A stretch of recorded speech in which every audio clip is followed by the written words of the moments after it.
You guys took some dumps in there, I see. Took some dumps, huh? Let's get them cleaned out quick.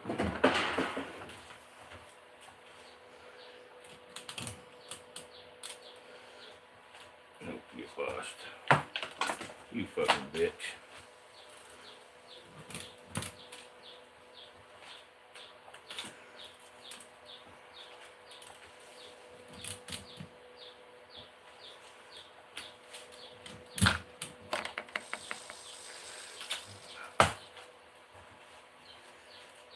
What's up, guys? What's going on?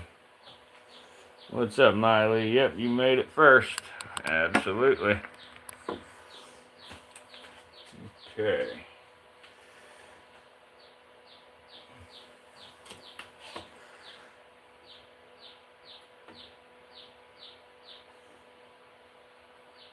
Trying to help the baby Timber shed here. He's got his shed stuck. So I'll be right with y'all in a second, as soon as I try to help this little dude. He got it stuck good. What up from Dallas, Texas? What's up? What's up? What's up? We're going to give everybody a little time to get in here, and then we will, we're going to do a few feedings, talk a little bit about these guys that you're looking at right now. I will get zoomed in a little closer then. What's up, Sue? How are you? How's everybody? Make sure everybody smashes the like button as you get in here. I appreciate it.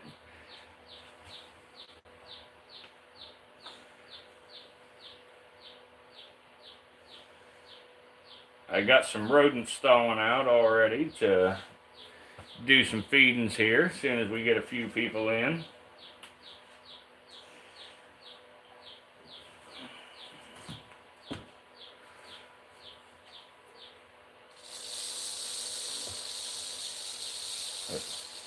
No, ma'am. No, ma'am. Get your butt down there. No, ma'am. There you go. What's up, Russ the Hunter? How are you? Thanks for coming. I appreciate y'all. Make sure everybody's smashing that like button as you get in here.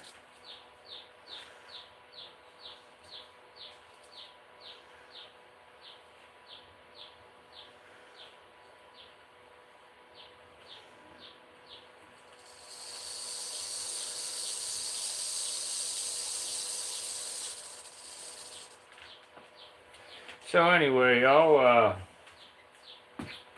I appreciate everybody coming.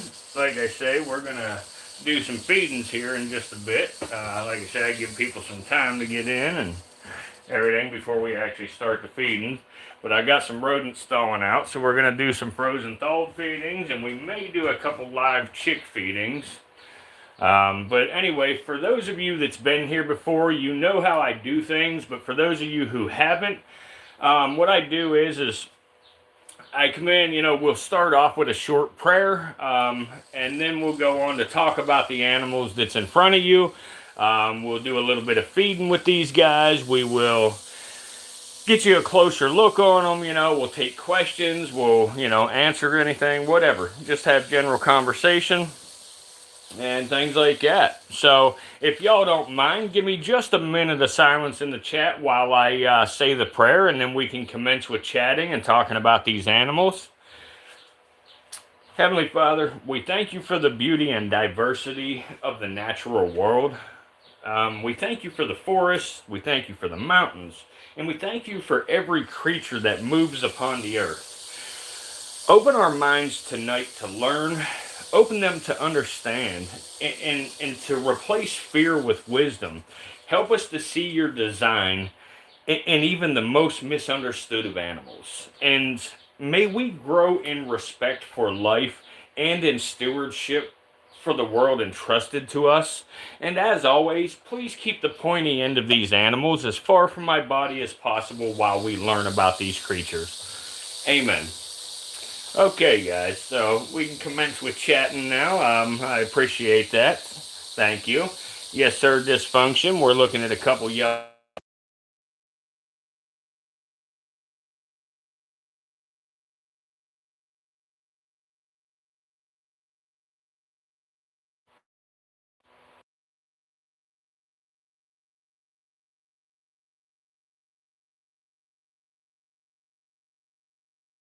Sorry, that sound was my phone ringing. It was the warden calling me for something. She was calling for.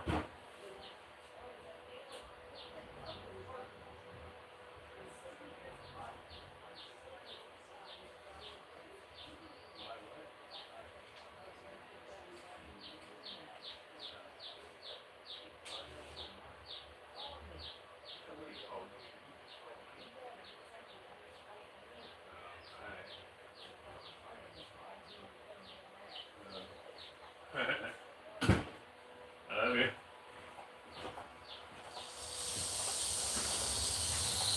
Alright, guys, sorry about that. Anyway. An escape attempt.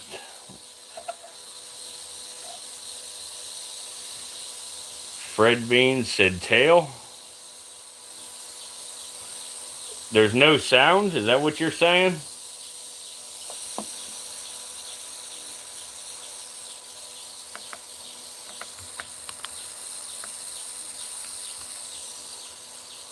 Can everybody hear me? Alright, good deal, good deal.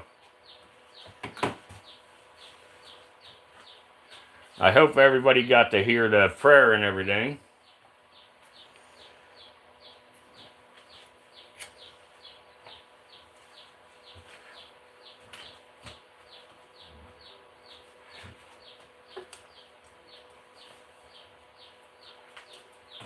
Anyway, guys, so what we're looking at here, let me get them on camera a little bit better, this girl here. This is a female. Come on, girl. Hey. This is, let me try to get her on camera. It's tough. This is a female timber rattlesnake. This is a yellow phase timber rattlesnake. I'm zoomed in way too far now. That's what's happening. Okay. So there we go. Now let me pick her up. Come on, girl. Hey, come here, girl. Come on, there we go. But anyway, this is a yellow phase timber rattlesnake. These guys are found, timber rattlesnakes are found in a real wide area, but these specific ones would be found in the northeastern portion of the United States. I'm going to go ahead and talk a little bit about these guys, and then we will go ahead and feed them. Matter of fact, while I talk about her, I will go ahead and give her a rodent. It's a frozen thawed rodent, so as long as they're thawed out and ready to go, we will go ahead and attempt to feed. Yeah, I think they're good to go, so let's see if one of these two want to go ahead. Let me try to zoom in a little so you can see the strike if they decide to strike. Sometimes they won't strike at a frozen thaw, sometimes they'll just gently take it.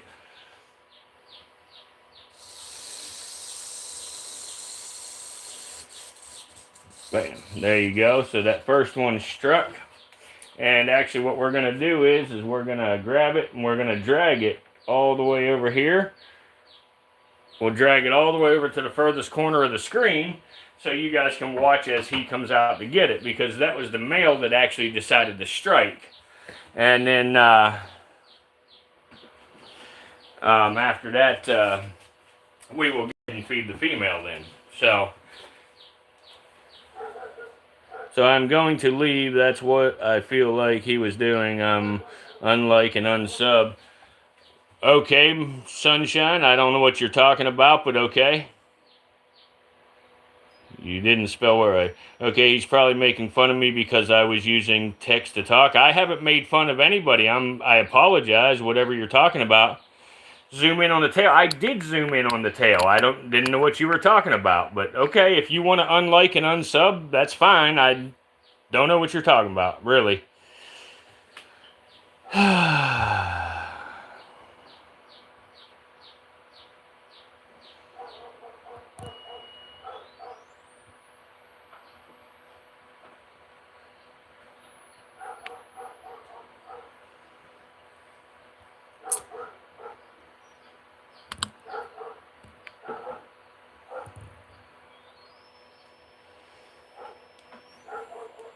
I have no clue what Sunshine's talking about, but like I say, if Sunshine wants to leave, that's up to them. But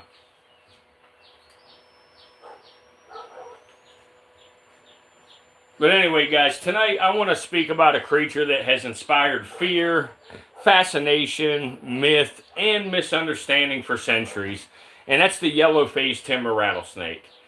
At the mention of rattlesnake, a lot of people immediately imagine danger. You know, they picture, coiled bodies, raised heads, and that unmistakable buzzing rattle. But behind the dramatic reputation, there's a remarkable animal. It's one that plays a very critical role in our ecosystems, and it deserves thoughtful understanding rather than blind fear. The timber rattlesnake is scientifically known as Crocodile horridus. It is one of the most widespread venomous snakes in eastern North America. It ranges all the way from the forests of Texas up through the Appalachian Mountains, into parts of New York and Vermont. The species is highly variable in coloration. And among those different color forms or phases, you have the yellow phase that stands out as, one of the most striking, along with the blacks. But the yellow-faced timber rattlesnake typically has that golden tan or yellowish base color, and it's overlaid with those dark, black chevron-shaped crossbands. The tail's often pretty dark as well, and sometimes nearly black, and it ends in that iconic rattle. And that rattle is just a structure made of interlocking keratin segments that produce sound whenever vibrated. The yellow coloration is not merely decorative, it serves as camouflage. In the deciduous forest, especially in autumn when the leaves turn gold and brown, the yellow phase blends seamlessly into the leaf litter. And what appears beautiful to us is, in fact, a finely tuned survival adaptation. The timber rattlesnake prefers the wooded areas, the rocky ridges, the forested hillsides, the rocky outcrops, and it's especially associated with, mature forests. The ecosystems that take decades or even centuries to develop. Unlike many people, imagine that these snakes are not aggressive hunters roaming constantly for prey. They're ambush predators. They rely on patience. A rattlesnake may remain motionless for hours, sometimes days, just waiting for a small mammal. Such as a mouse, a chipmunk, a squirrel, anything like that to pass within striking range. Their diet is primarily rodents. This is incredibly important. By controlling rodent populations, timber rattlesnakes help reduce things like crop damage and even limit the spread of tick-borne diseases. Fewer rodents often means fewer ticks, and fewer ticks can mean fewer cases of diseases that affect humans. In this way, the yellow-faced timber rattlesnake is not just a forest resident, it's really a quiet guardian of ecological balance. One of the most persistent myths about rattlesnakes is that they are aggressive and will chase people, but in reality, rattlesnakes are generally shy and avoid confrontation. Their rattle's not a weapon, it's a warning. It really just says, I'm here, please keep your distance, be careful, don't step on me. Venom is metabolically expensive to produce. So these snakes use it primarily to subdue prey, not to waste on creatures that are too large to eat. Most bites occur to humans when the snake is accidentally stepped on or handled or intentionally harmed. If you leave them alone, the timber rattlesnake would far rather retreat than fight. Now, the yellow phase is most commonly seen in certain parts of the northeastern United States. Some populations, exhibit, black phase individuals, while others lean towards the golden, yellow, green spectrum. This variation is an example of polymorphism. And what that is it's the occurrence of different forms within a species. Polymorphism can be influenced by genetics and environmental factors, and it may enhance survival in varied habitats. The yellow phase is particularly effective in the sun-dappled forest. Whenever the sunlight filters through the leaves and hits the forest floor, the snake's coloration really mirrors the pattern of light and shadow. And predators like hawks and mammals may overlook it entirely. What looks like artistry is actually evolutionary precision.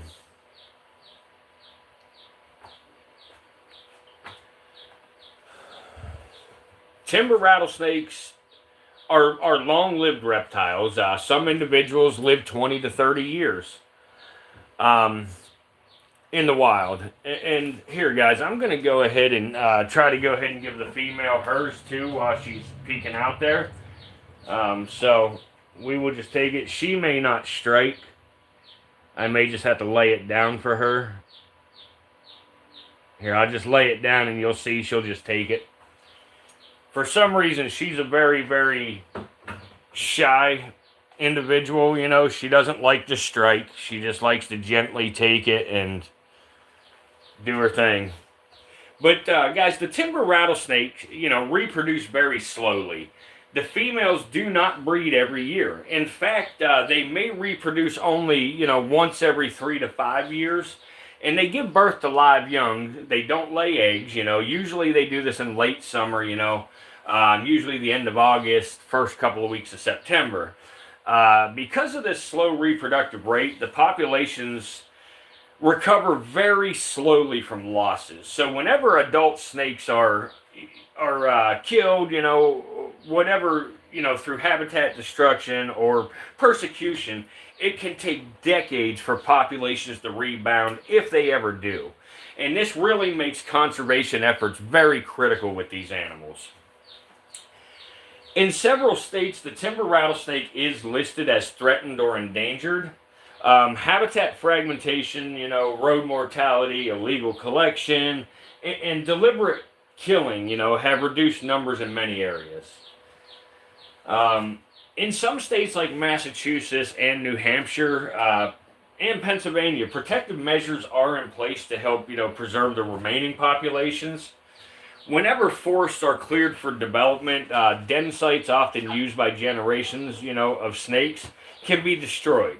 So the timber rattlesnakes exhibit really strong site, you know, fidelity, meaning that they return to the same den year after year for decades upon decades. In destroying one den, you may eliminate an entire local lineage of these animals. Conservation of the yellow-faced timber rattlesnake is not about protecting a single animal. It's about preserving ecosystems. It's about respecting biodiversity and recognizing that even feared creatures have value. So, why do, you know, snakes provoke such strong reactions in us? Part of it is instinct. Humans are wired to notice, you know, serpentine shapes quickly. It's a survival trait from our evolutionary past. Part of it is cultural. You know, throughout history, snakes have symbolized danger, temptation, and evil in some traditions. And healing, renewal, and transformation in others. But fear, when unexamined, can lead to destruction.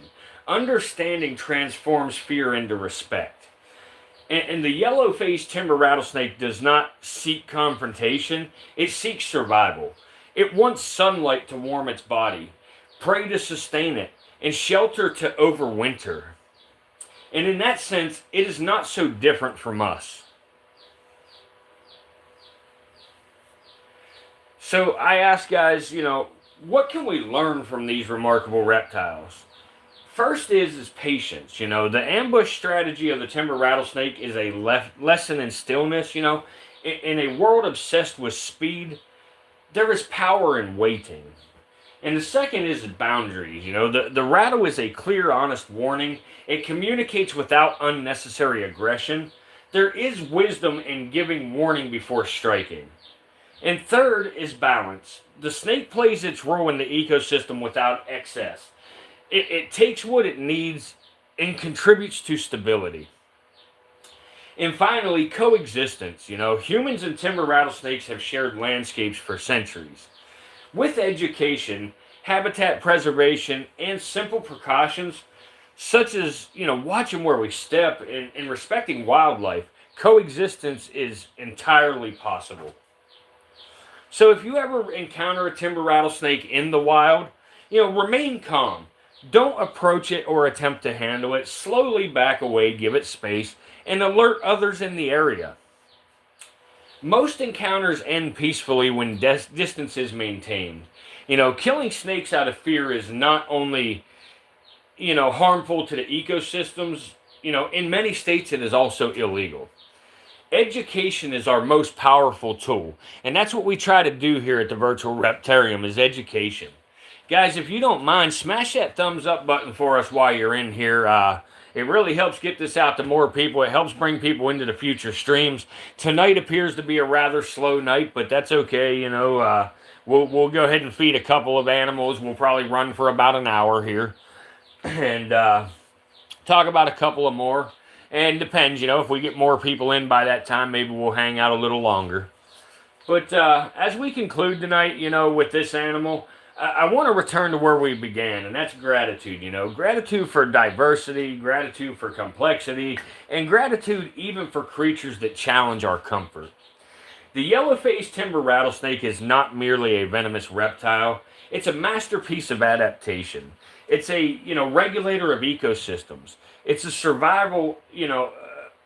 survivor of the ice ages, deforestation and human expansion. When we replace fear with understanding, we begin to see the forest more clearly and our place within it. So, may we walk more gently in wild places, may we protect what we once misunderstood, and may we remember that every rattle in the leaves is not a threat, but a reminder that we share this world with lives as intricate and powerful as our own.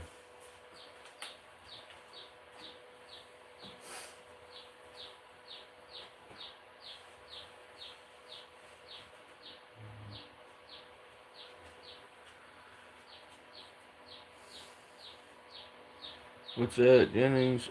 When I was younger and dumber, I killed a big timber rattler that stretched all the way across a single lane road. I thought it was a pine log at first. Yeah, Jennings, I have seen them that large too. Very few people will believe stories like that, but it is absolutely true.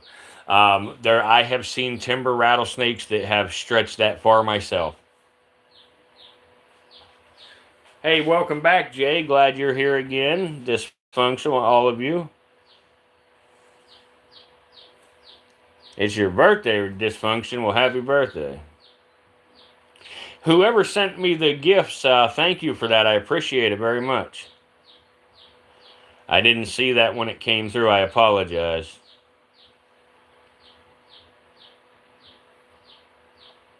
Looks like Tom sent some gifts. Thank you, Tom.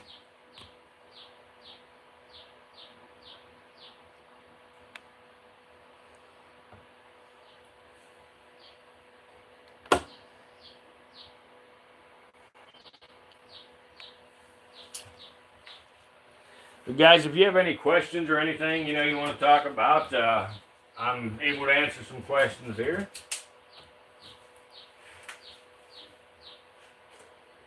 But I figure we're just going to, look at and feed a couple of native species today.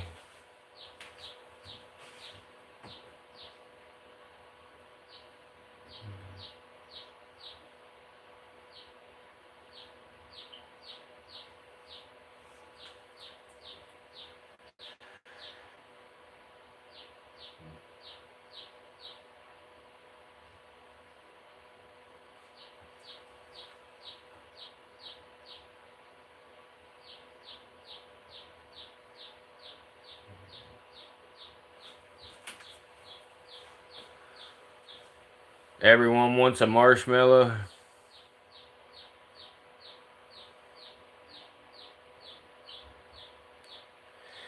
How does the behavior differ between venomous snakes compared to the large asphyxiating species?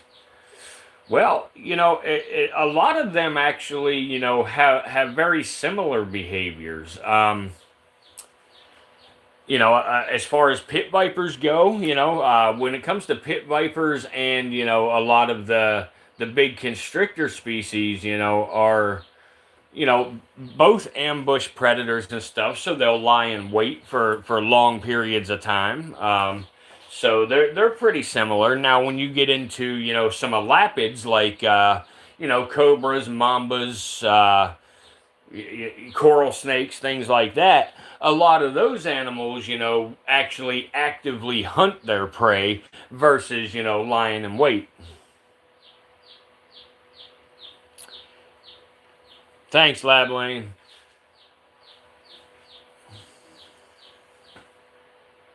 Yeah, marshmallows off limits.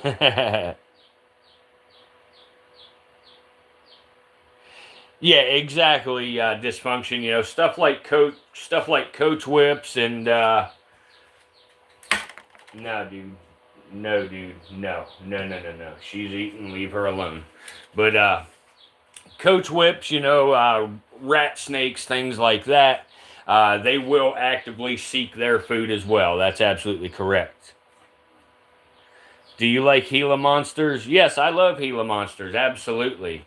Gilas and beadeds both. Yep.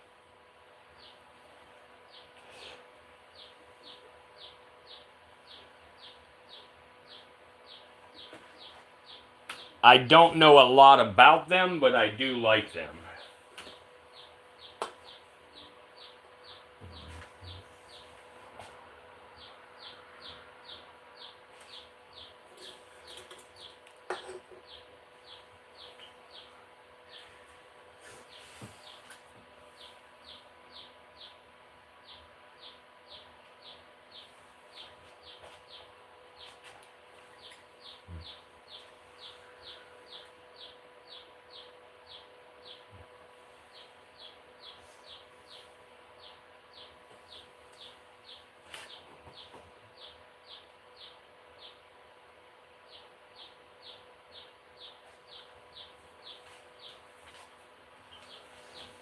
I ask because it's one thing to bite and wait, and it's another to tackle a large animal to eat. Yeah, absolutely. I understand.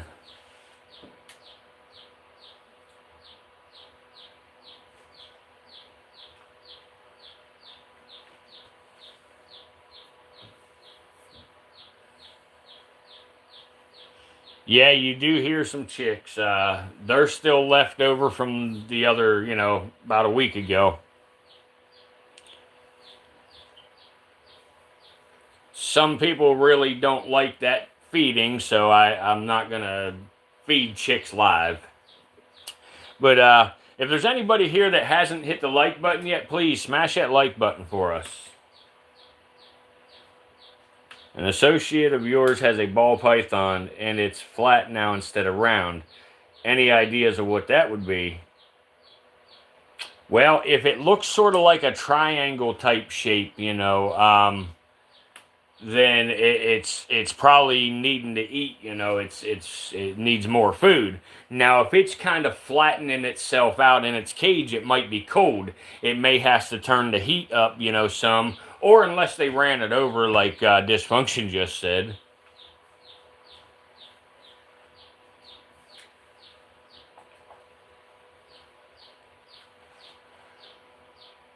Paul, I saw a post of a snake drinking water. Was interesting to see first time in my 80 years. Awesome, Lab Lane. I did post a video of a snake drinking. I don't know if that's the one you saw or not, but I posted it was an albino monocled cobra drinking. I have an observation. I seen one of the popular snake dudes today. His snakes appear to be not as calm as yours, even some of the same species. Absolutely, Sue. It is most likely the handling. A lot of guys for YouTube videos, and I'm not putting anybody down, so please don't take it this way, but a lot of guys for these YouTube videos will mess with their animals and you know, like cobras and stuff to try to get them, you know, to hood up and, you know, put on all their threat displays and stuff, you know, and that's one thing that I don't do. You know, that's why, like, I can be standing right here, you know, I mean, I'm literally, you know, 12 to 14 inches away from this snake right here with my hand, and it's doing nothing but watching me, you know. I try to my very best to make sure my animals don't see me as a threat. Now, you know as well as I do, I have a couple of snakes that are pretty spastic. But even the like snitch, the western albino, yeah, the albino western diamondback, he was a little crazy. But the more I work with him, the more he calms down. Okay, it was my post you saw, Lab. Awesome, awesome.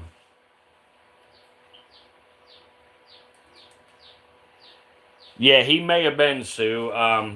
Can you tell me what the channel name was? I'll see if I know who you're talking about.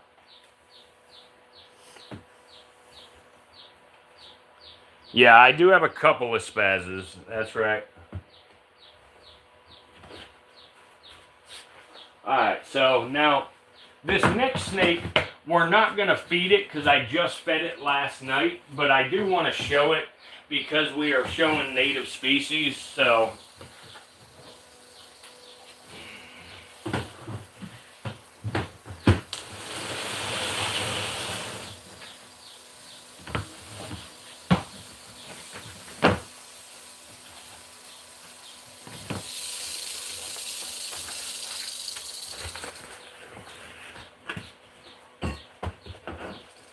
now this snake here is an eastern diamondback rattlesnake. Do you have anti-venom on hand just in case anything goes wrong? I have some. I don't have stuff for every snake.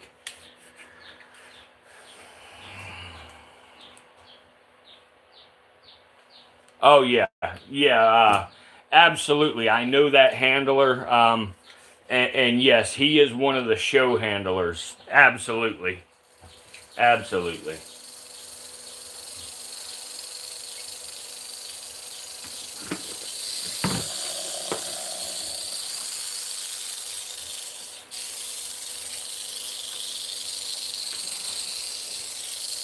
But even this eastern diamondback, as you see here, it's rattling and stuff. It's warning me, hey, keep your distance, I'll keep mine type thing. But overall, it's, being pretty chill. Easterns are very, very pretty snakes. Guys,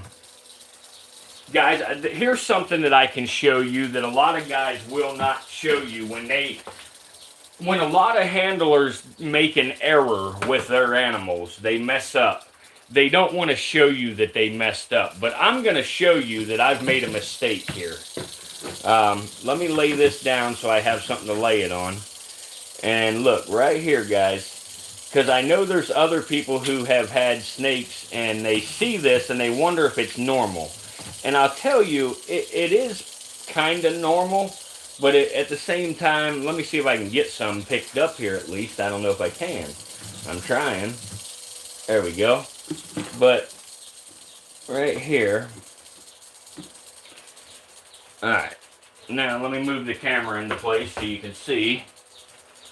But like I say, a lot of these guys, that do videos won't show you this kind of stuff or admit that it's something they've done wrong.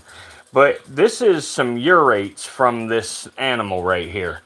Urates, poop, whatever, and it's kind of green. If you notice that green coloration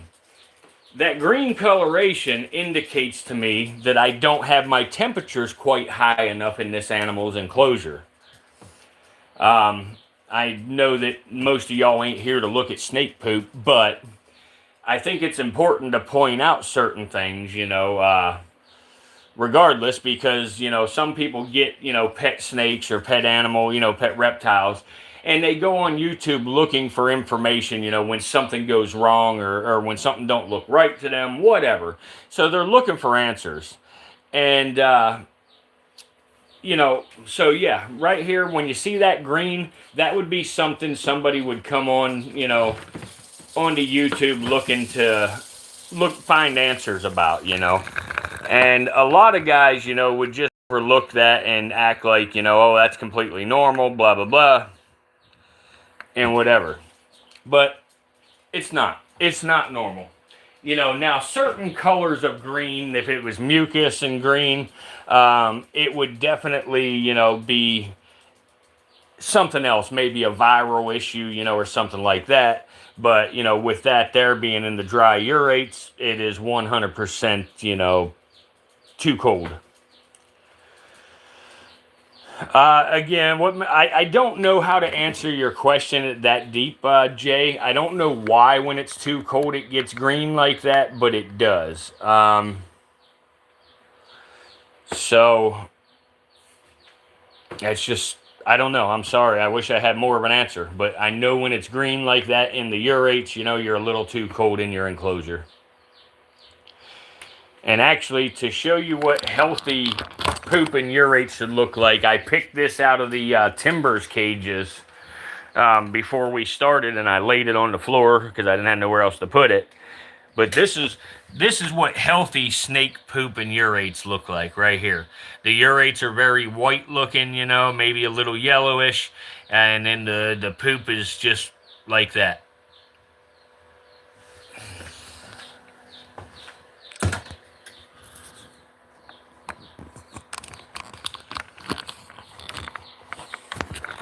Yeah, you definitely wouldn't see this snake on the forest floor that easily.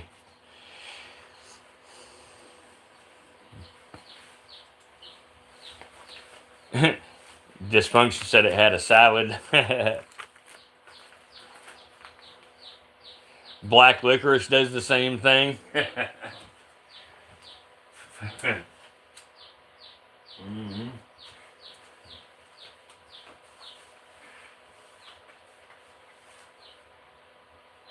But anyway, guys, so this is the Eastern Diamondback. The Eastern Diamondback is actually the largest rattlesnake on the planet. None of them get any bigger than these guys.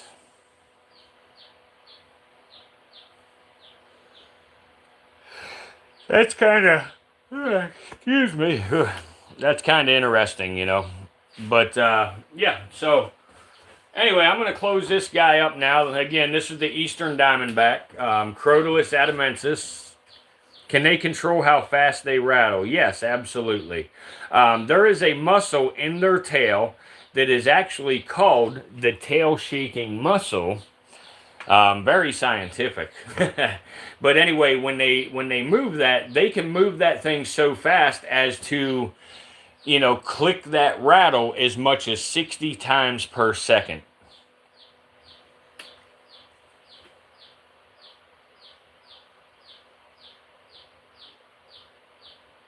But yeah, let me close this fella up, and I'm going to show you another species native to the United States.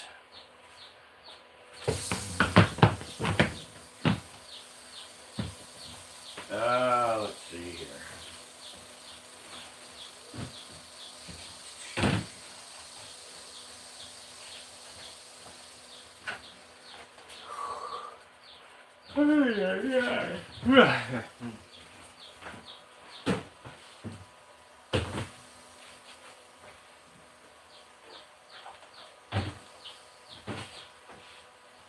Now, these ones, they will probably strike on camera, but they probably will not eat on camera. So I will show you the strike.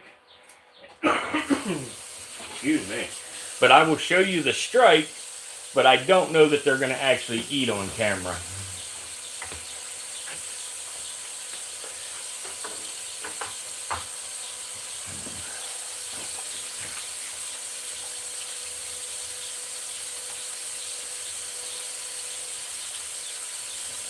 Alright, here we go. Let's get it adjusted.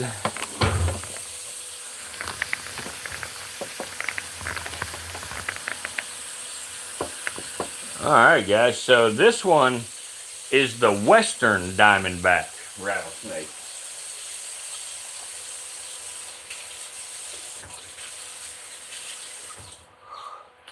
So let's see. Darn it, I can't quit yawning. Let's see if I can get this guy to strike and eat here. Ready? Oh, come on. Come on, you gonna strike? You gonna strike or not?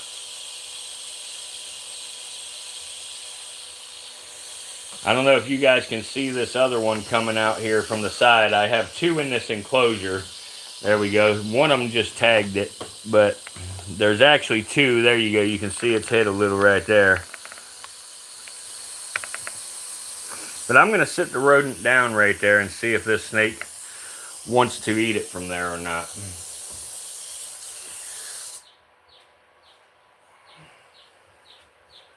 Red Bull, what'd you say? Is that a Western Diamondback rattlesnake? Yes, sir, Red Bull. Will a Western Diamondback breed with a timber? Yes.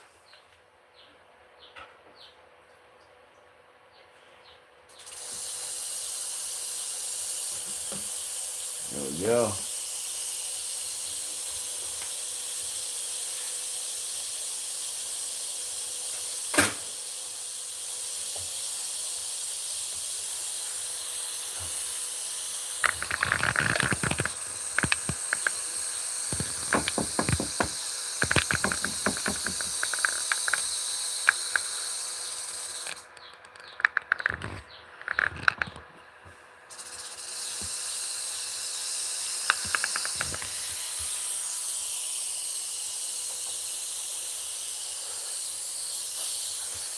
Yeah, that's absolutely incorrect dysfunction. That will not happen.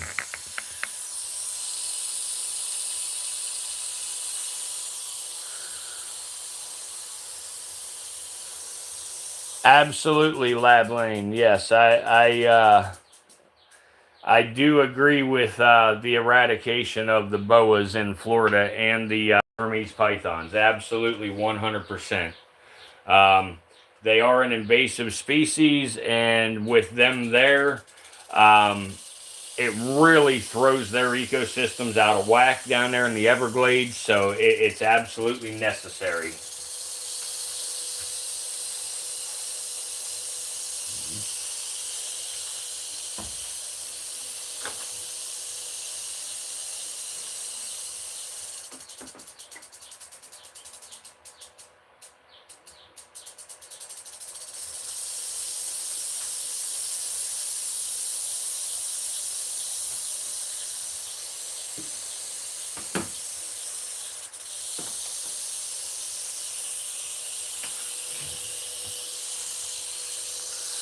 They are absolutely out of control in Florida. Hey, what's up, Smiley Heart? Thanks for coming.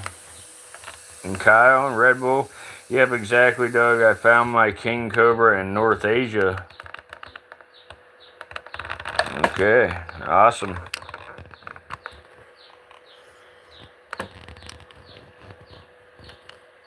Like I say, these guys probably will not eat on camera.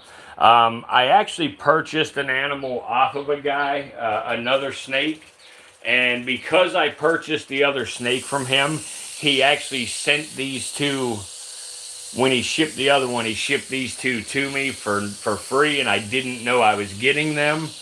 I really think that these two are probably, field collected. I don't think these guys are captive produced. I'm not 100% sure. But, their demeanor doesn't appear to be captive. Yeah, these snakes are very defensive snakes. Absolutely. You're right about that.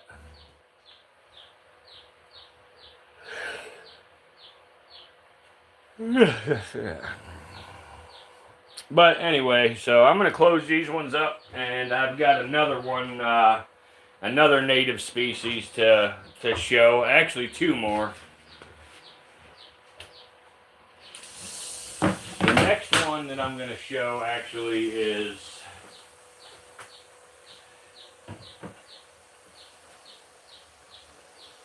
needing some water and needing a substrate change. So we're not actually gonna change the substrate. We're just gonna add a little to it for tonight.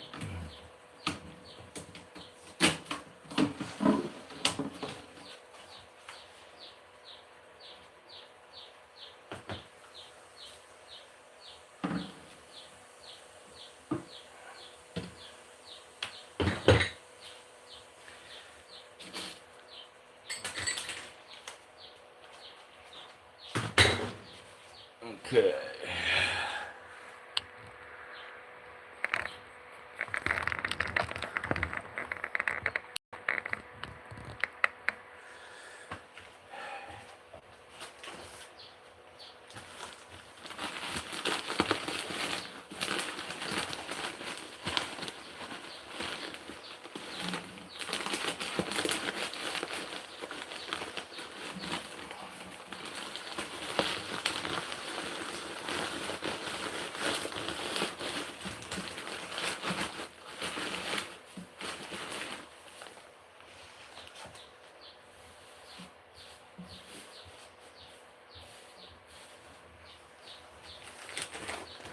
All right.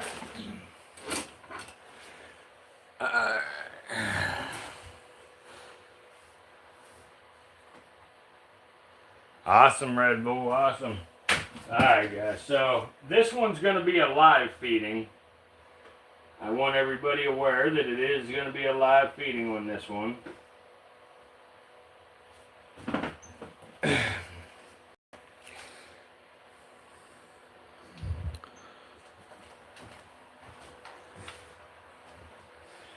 Let me grab the camera and see if I can get it down a little bit closer, because she's a bit of a recluse.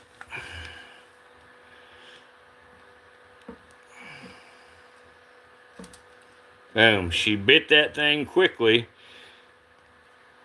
and I don't know, there you go. Now she got a good strike. Now she got a good strike. Let's watch how long that rodent takes to expire.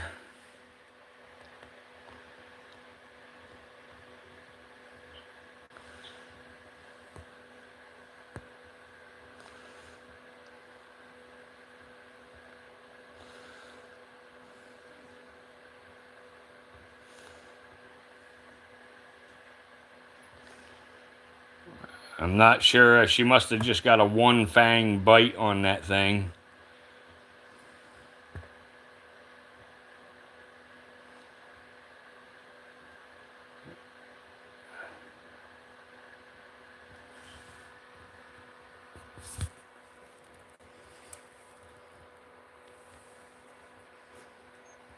The snake is right there.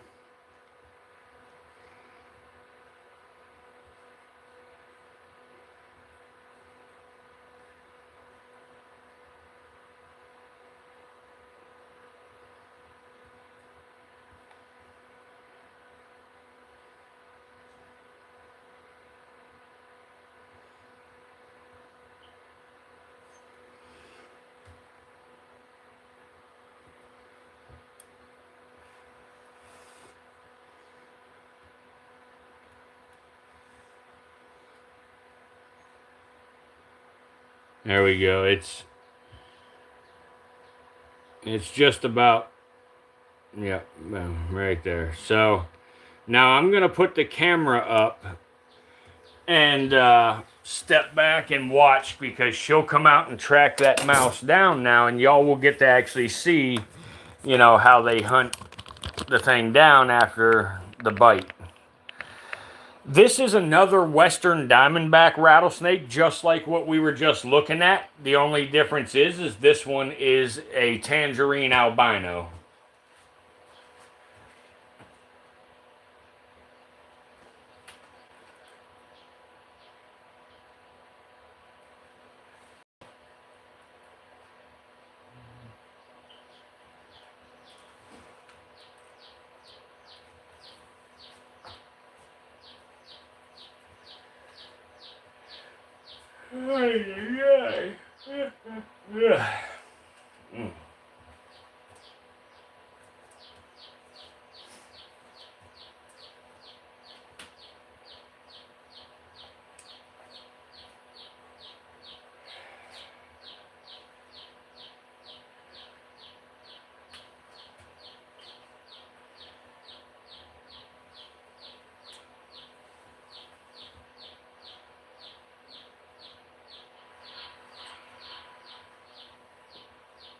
Subscribe, thanks.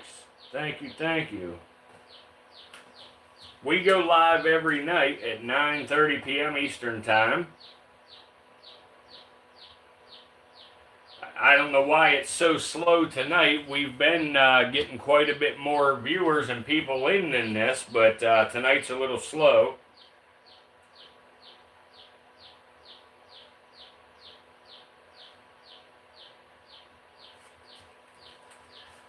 Awesome, Fred. Subscribe when I end. Awesome, awesome. The green African thing, yeah, that's the West African bush viper. Yeah, I am a little tired tonight, Miley. What's going on? What's up?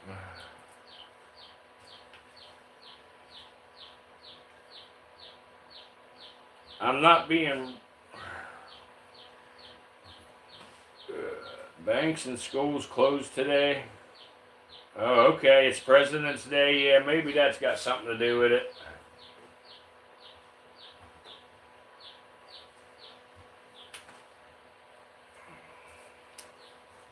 There she comes, guys. She's getting ready to come out and do a little hunting here.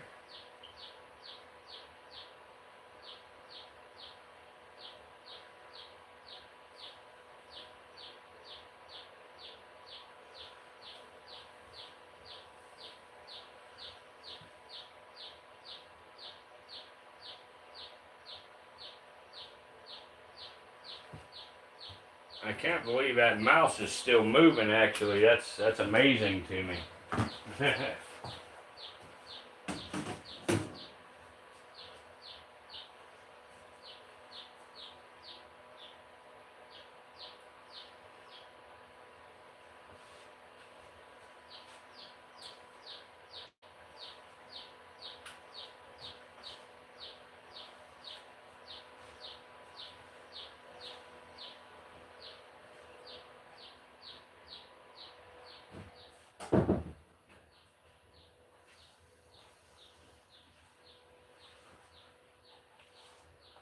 Thanks, Ethan. Appreciate it, buddy.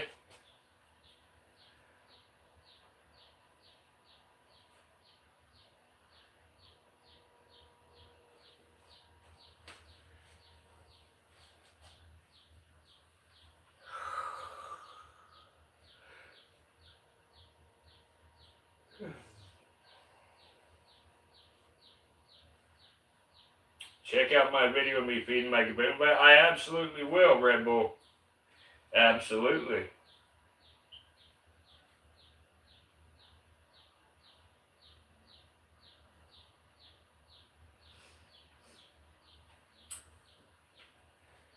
She should be coming any time now. She'll come out of there. She's a little slow, but I really want y'all to be able to see, you know, when they, after they bite, you know, how they come track it down. That's why my voice sounds a little distant, because I'm trying to stay away so she don't see me.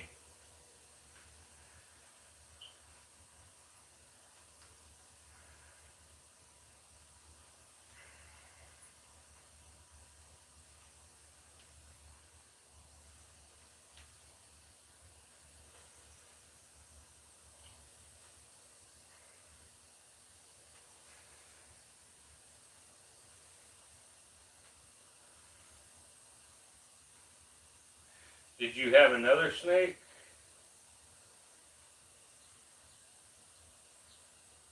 Oh yeah, she definitely bit it right away. Yeah, I had other snakes. I don't know if you're talking to me.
What's up, Patrick?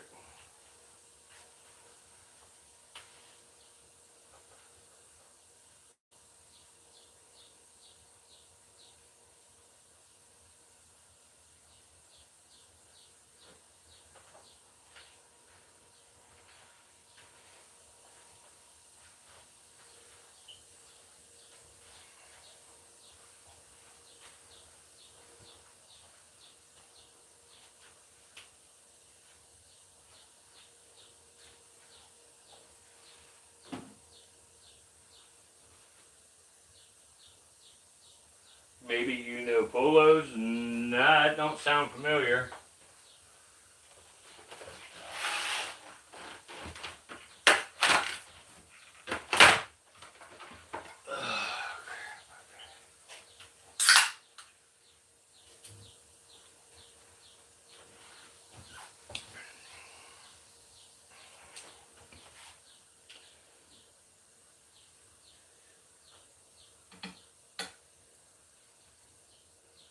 Yeah, that's what took so long. She bit it in the foot and in the tail.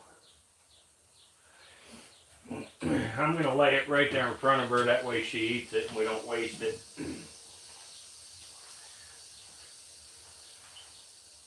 You can already see her poke her head up just a little bit there.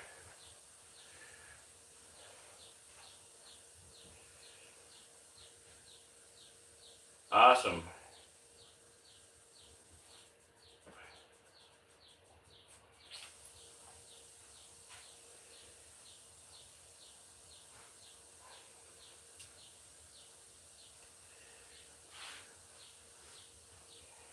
I don't recognize any of those names. I'm sorry.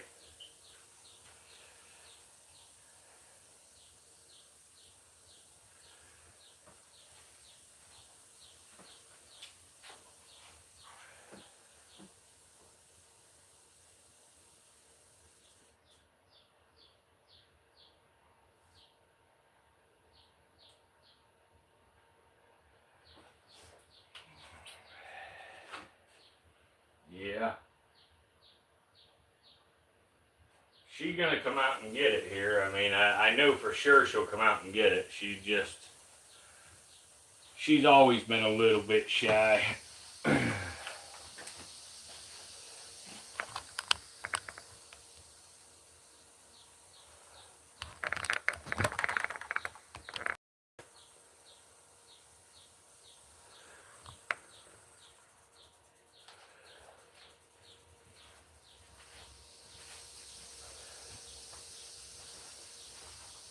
Yeah, she looks just like the bedding.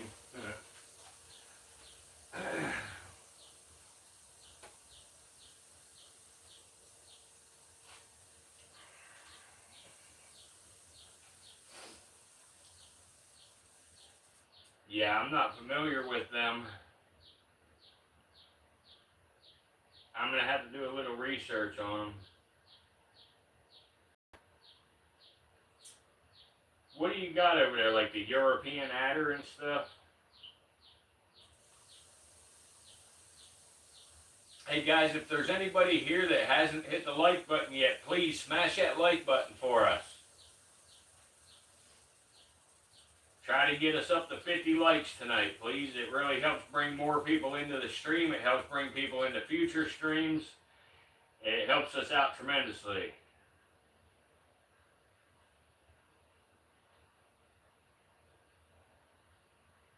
She's flicking her tongue right now. I don't know if y'all can see that, but she's getting ready to, there she comes. She's going to look all around. You can see her reflection in the glass there. So she'll look around a little bit and stuff, and then she'll waste a little time, and then she'll come out and grab it.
Don't forget to smash that like button.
This is a western diamondback rattlesnake, crocodile atrox.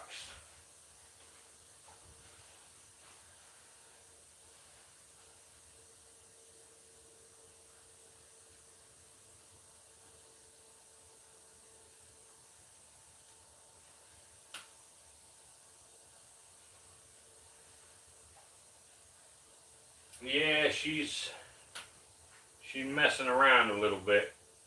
She'll take it.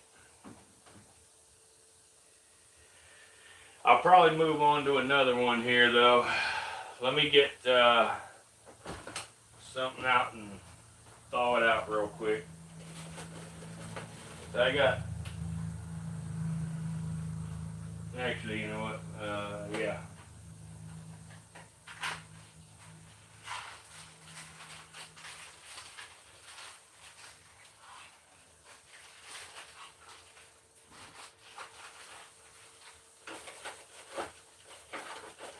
These will only take just a couple of minutes to thaw because they're little tiny things, so won't take no time at all to thaw out.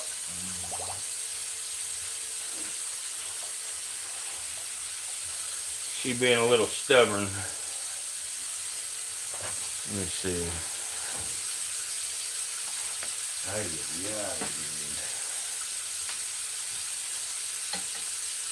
Come on, girl. Are you gonna take this or not? Are you gonna take it? No? Alright, you know what? Here. I'll tell you what, girl. Let's move you back here. She might be a little too cold. She's kind of picky about stuff. But I got this little dude here that'll bite it and take it again. Here, let's turn you around so we can see you. Right there. Okay. So here's this one. Let's do the same thing. Ready? Bam! This one is a rock rattlesnake. The water running sounds like something frying.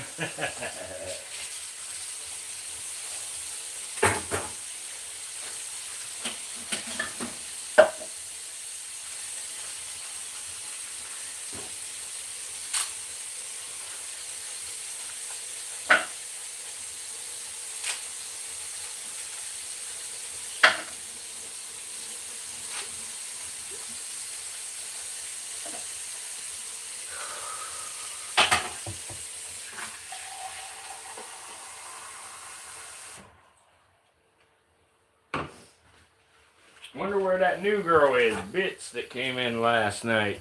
I ain't seen her tonight. Oh yeah, they blend in perfectly with the rocks. The snake before this one was the western diamondback rattlesnake, crocodile atrox.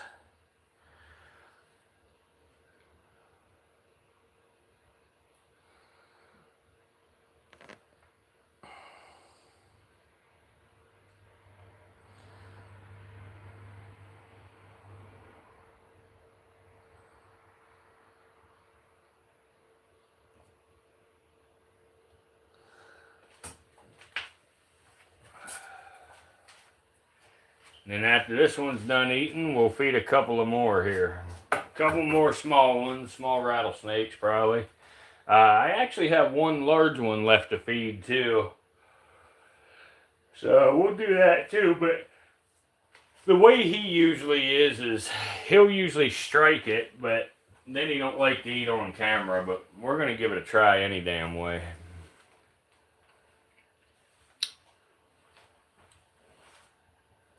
No, no. That venom won't make no difference to him.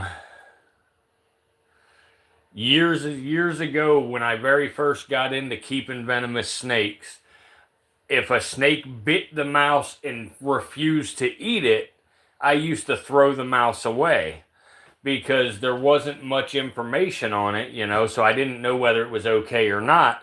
So I just decided to wing it, and I started, you know, just feeding them to other snakes, and it's never ever been a problem.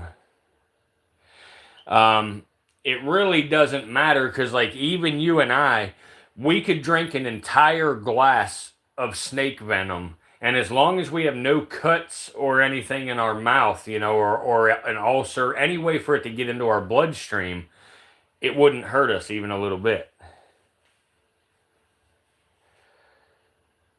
Absolutely, Scott. That's what I just did here.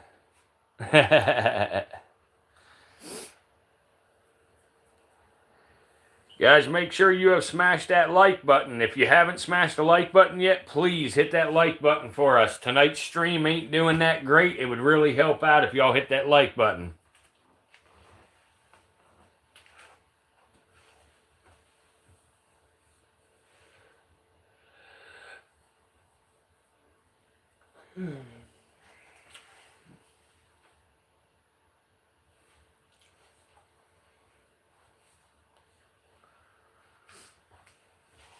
Yes, sir.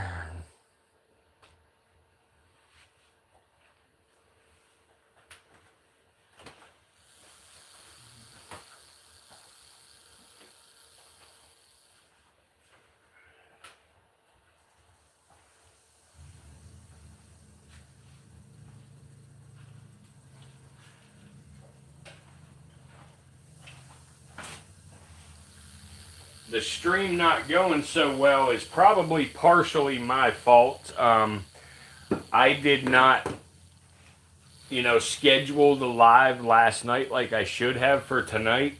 And I didn't post any short videos today. Normally the short videos get the algorithm moving for you, you know, to get your live streams going better.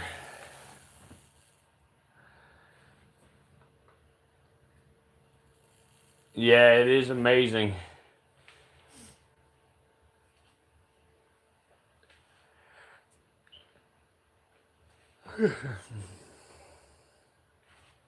You're here again. Awesome.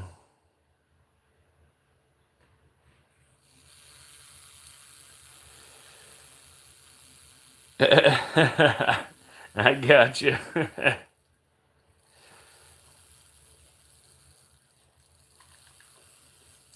Yeah, Sue, I messed up and I didn't do any of that today like I should have.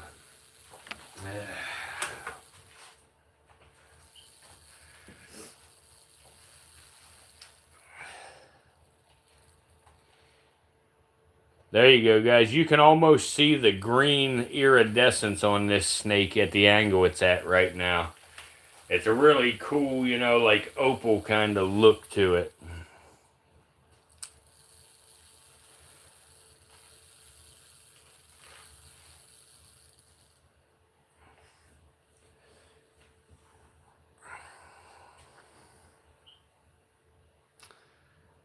Let me see if these other rodents are thawed yet.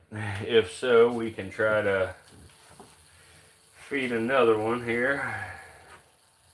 Let's see. Oh yeah, they're thawed. All right, good deal. So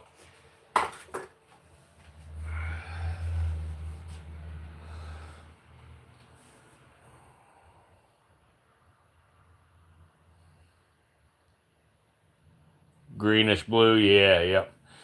Yeah, they got a lot of different colorations dysfunction. I mean, you can get them yellow, you know, it all depends on what mountains they come from and what rocks, what locale.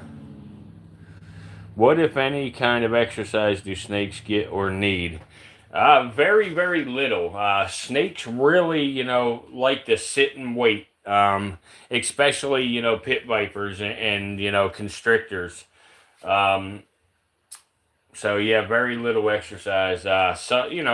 Some snakes are arboreal and climb trees and stuff, but I don't know that we have any actual, straight up arboreal species in the United States.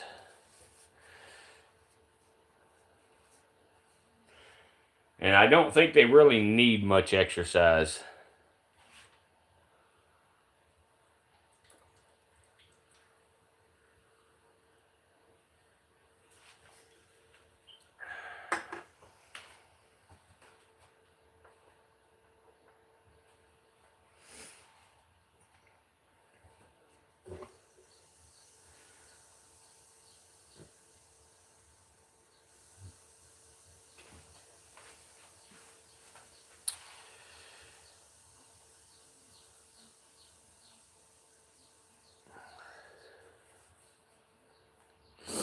No, it's not overkill, but this is just not his permanent cage. So that's why I don't have nothing in this. I use these cages to display these animals. They're not their full-time cages.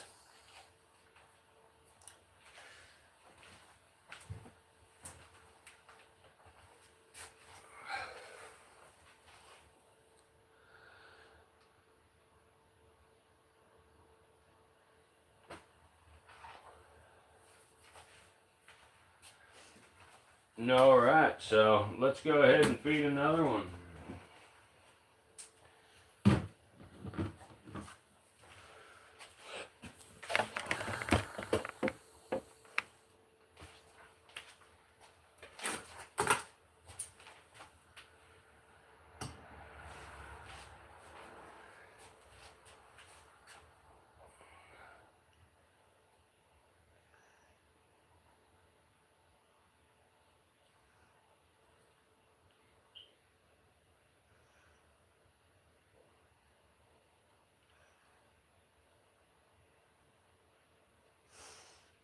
No, he's probably not going to eat.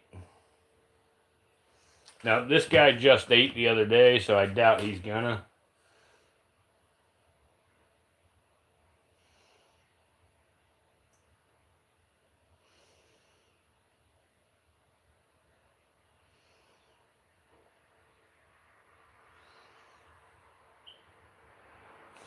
Yeah, that guy don't want to eat.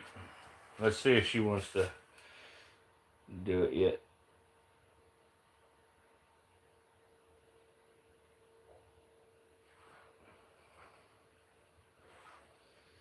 Nope. Alright. Oh, it's because it ain't even damn warm. What the hell? Hang on. I think I found the problem.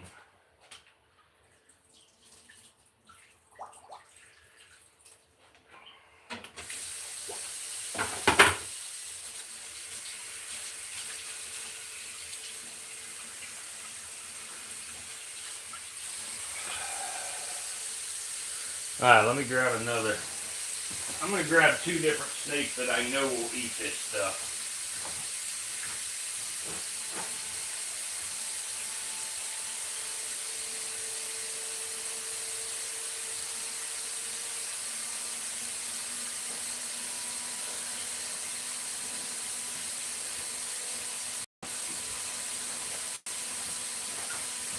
This guy has shed. Awesome. This guy has shed.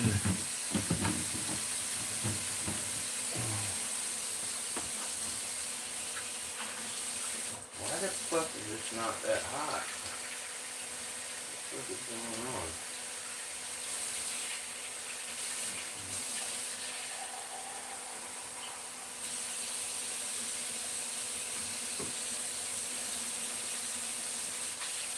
Come on, Rich.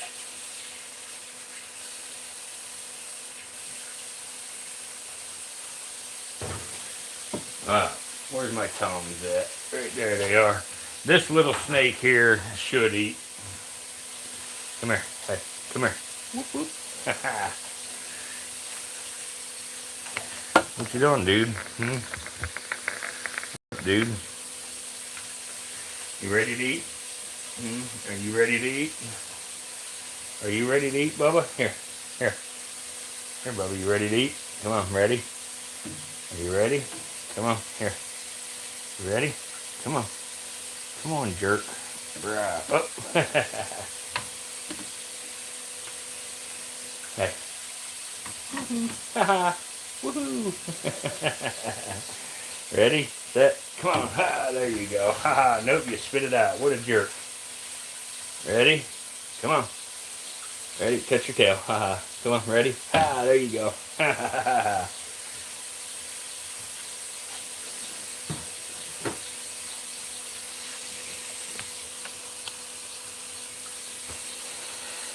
What's up, Just Animals? Yeah, this is a fast little dude.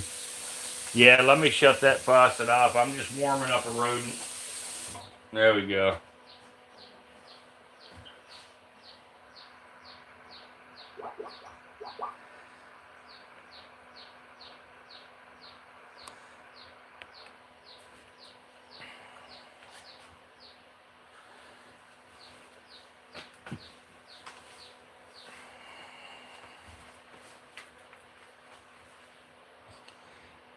What's up, handyman? Appreciate everybody stopping in tonight, showing a little support.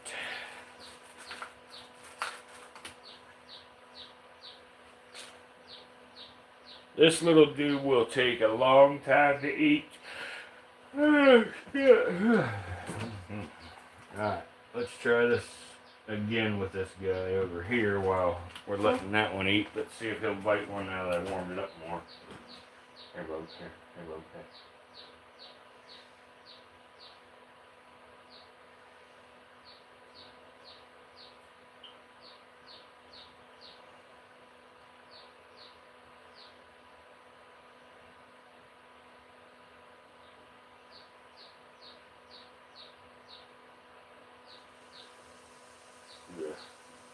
Nope.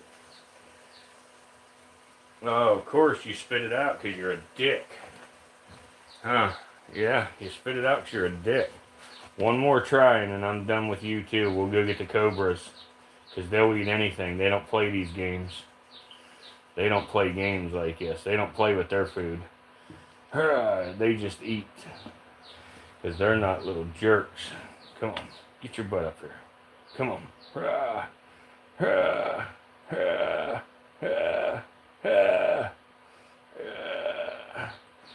Alright guys, I'm going to show you how you feed these little stubborn snakes here. What you do is, you get yourself a good sharp knife or pair of scissors, and you cut a little part off of the mouse at a time. You take little bitty pieces of the mouse at a time. You tap them in their tail to get them up here where you can see them, and then you little tiny parts. Come on, come on, come on. Damn it, dude. Come on, little dude. Hey. Come on, little dude. Hey. Like that. And I know he's got his head down in where you can't see him good, but let me try to move the camera. So when you take little pieces of the mouse like that, and he bites it, they get it stuck in their mouth, and about 7 out of 10 times, they can't spit that little piece out, so they have no choice and they go the other way with it. They swallow it down because they can't get it back out of their mouth.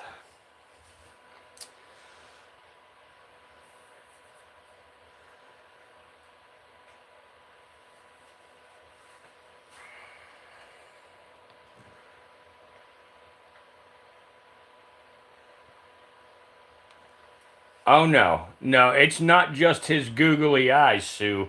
He is very judgmental. This snake is the most judgmental snake in the world. This snake is an absolute jerk.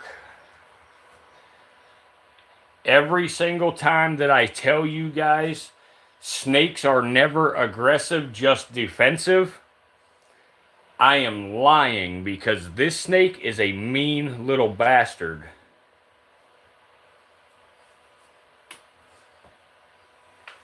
Yeah, his mouth is full right now. Yeah, you were right, Miley. But Sue is right too, because his eyes definitely insinuate that he is a little jerk. Yeah, he is definitely an ugly little snake. I will tell you, I will admit that. These snakes are so ugly, but they are relatively valuable in the hobby.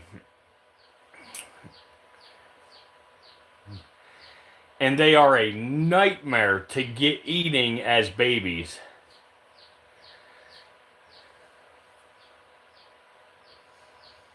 He has a shark face. Yeah, he kind of does, Handle. What's up, Jesus Freak? Your ex-wife looks like that? Yeah, I can see that. I can see that. But, so yeah, whenever you feed a snake like this, you know, that doesn't want to eat,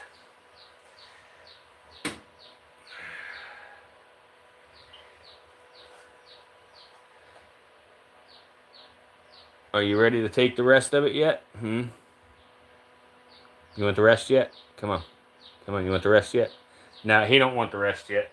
I may not even make him eat the rest.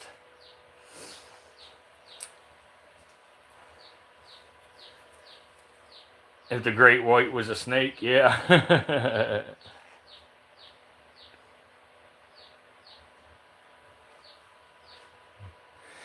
I'm going to go grab a couple of cobras, because I know they'll eat the stuff I want to get rid of here. Cobras, monocled cobras are basically like living garbage disposals. They will eat just about anything the other snakes won't eat.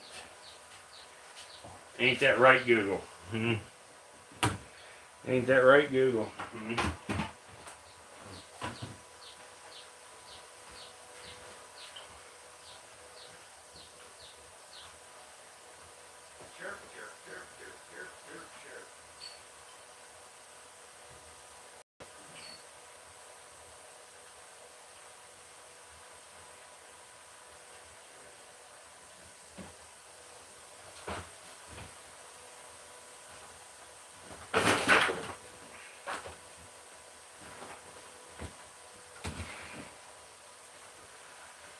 Alright, let's see here. What do I got that I can put this cat in?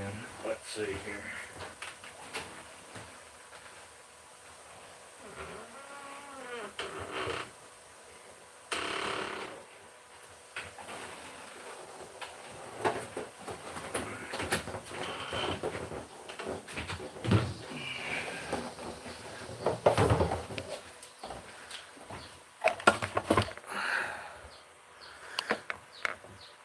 Alright.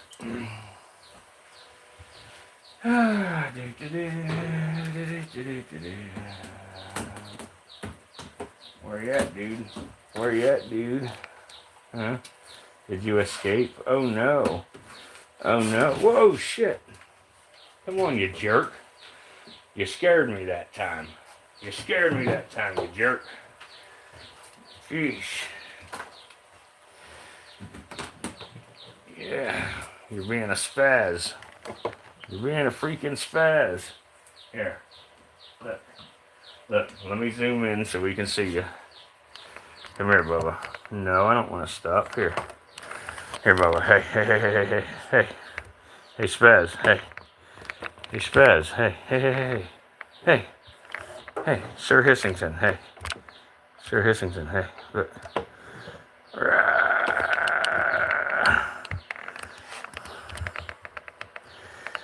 I guess he wants to take his meal to go.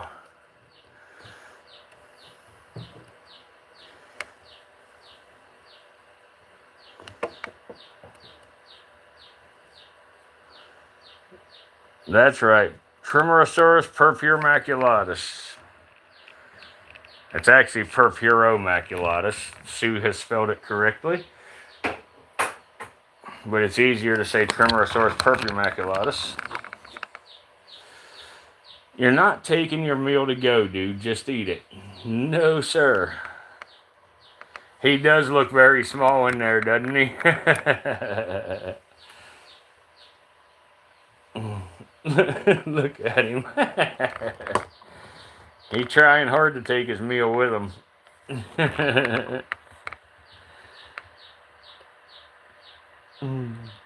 Sir Hissington's a good boy. Yeah, that's what I said. He wants to take it with him. What's up, Armando?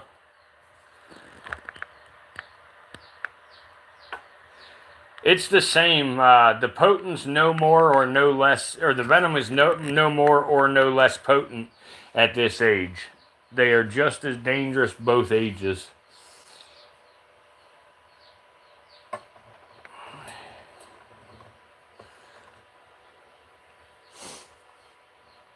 Now, a large one has more of it, so that makes it, I guess, more dangerous. But yeah, same toxicity though.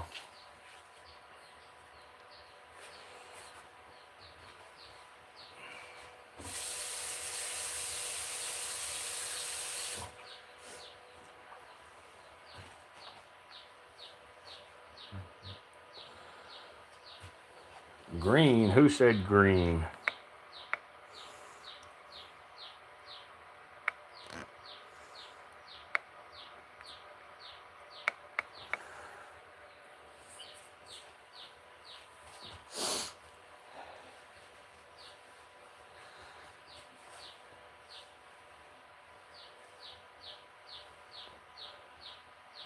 Whoa, wait a minute. We're $15. What do you? How many mice you getting for $15?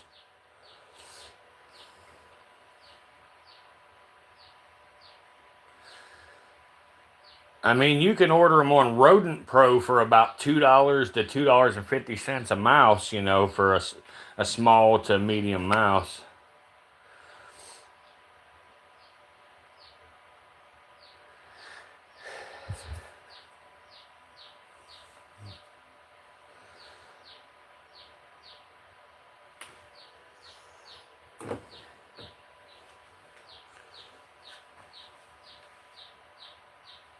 Oh, okay. Yeah, when you buy a bigger quantity like that, yeah, it would break down to get them through Rodent Pro. Absolutely. Absolutely.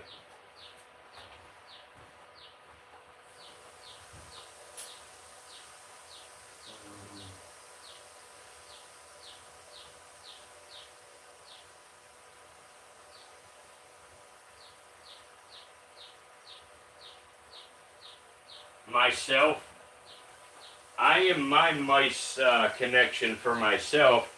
Whenever I need some extra, though, I just go to the pet store locally and get them. You know, I have used Rodent Pro, but typically when I need them, it's last minute and I don't have time to order them from Rodent Pro.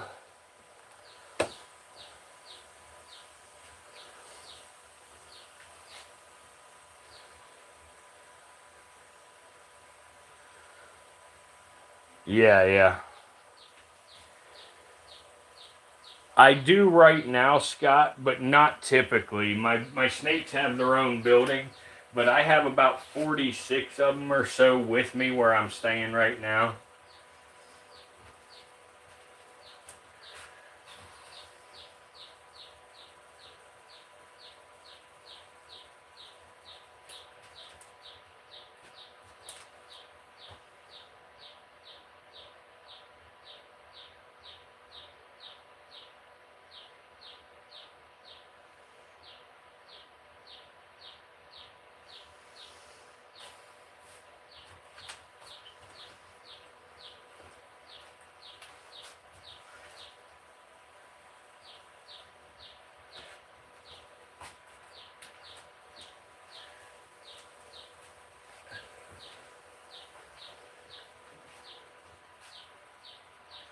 It's pretty funny, guys. I got a couple of That's something you don't hear every day. Yeah. But I got a couple of emails early this morning. It was pretty funny. There was a couple of trolls talking, about how I have said for, a few months that it wasn't about money on this channel, and then I decided to turn on the monetization on the channel finally. And I decided to turn it on after I spent $8,000 in a week on some new snakes, So I had a couple of idiots talking crap about that, But either way, regardless of idiots talking crap or not, I know those of you that are here that care about the animals and stuff could care less, whether it's, my channel's monetized or it's not. I still like to be transparent with the viewers on my channel. In 28 days, my channel has made $76.70. 28 days. And that's for 190,000 views. So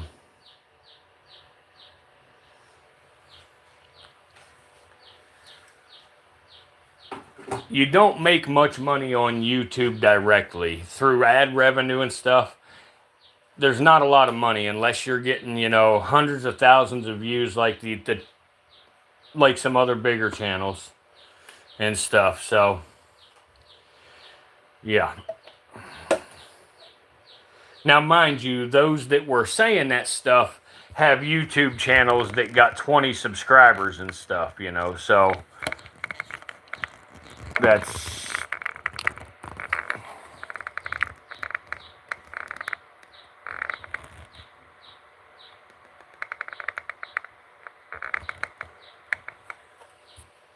Yeah, I got you, Miley. Yeah, like I say, I just, I try to be transparent with people on here because, yes, I've always, not, I was able to turn on monetization for quite a while on this channel, but I never did. But I chose to do so to try to, maybe pay for a little bit of food for these animals and stuff,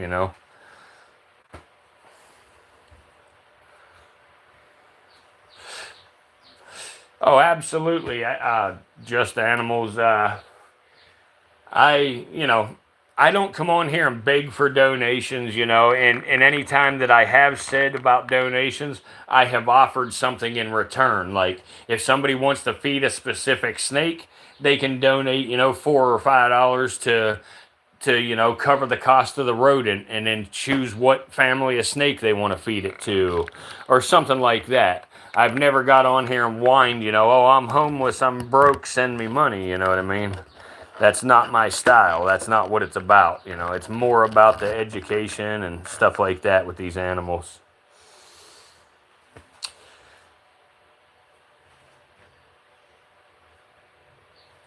Yeah, I can do a stream to complain about not caring.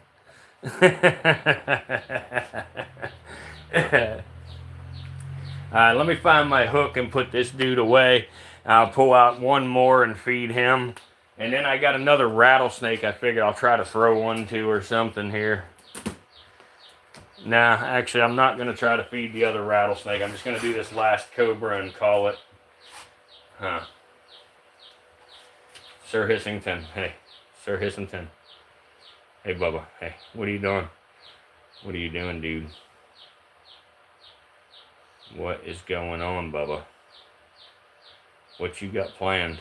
Huh? What do you got planned, dude? What do you got planned? You plan to climb the hook up here towards my hand, don't you? Well, guess what? Your plan failed, little dude. Your plan failed. 'Cause I knew what you were up to already. Haha.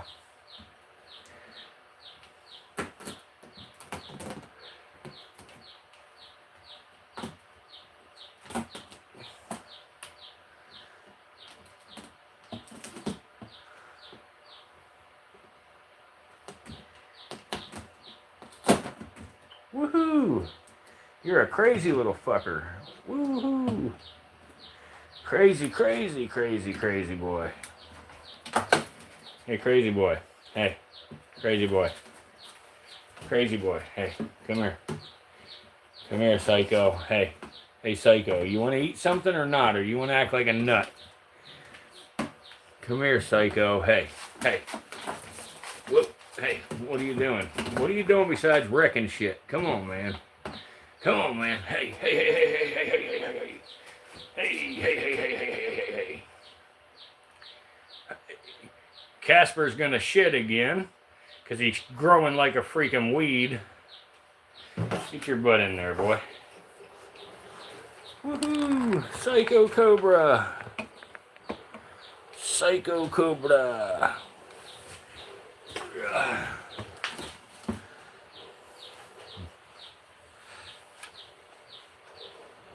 What up, Nipples?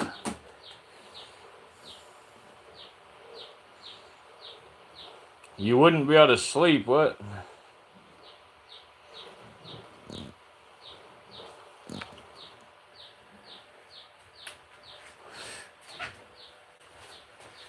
Now, guys, I'm going to tell everybody on the channel here real quick why I have haters. I have haters because myself and a couple of other friends have exposed somebody that was talking to young kids on the internet. We have exposed that person, and now we have some haters because of exposing them. Hey, hey, hey, hey, hey, hey. Casper, hey.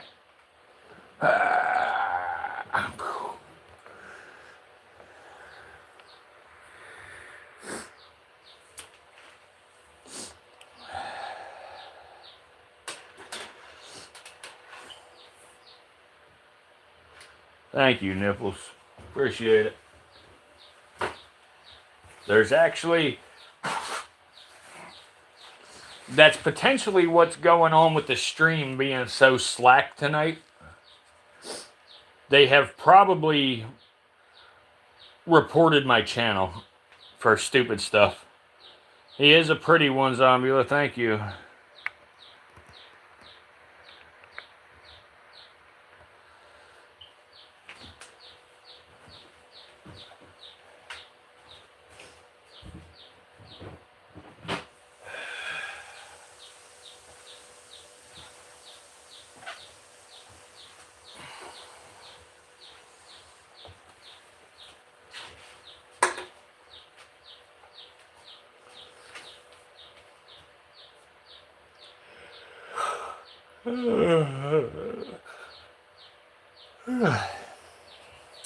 Can't quit yawning tonight, guys. Darn. Can't believe it's been an hour and 40 minutes already. Wow, wait.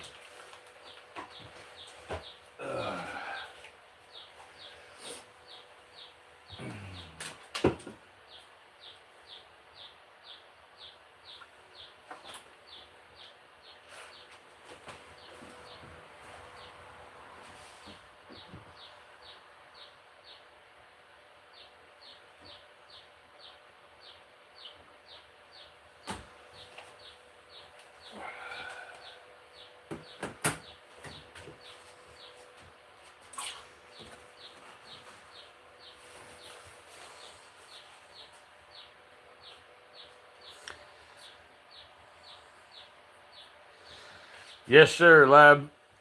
We got a handful of them working on that. A couple of them are actually in our chat right now that are working hard on it.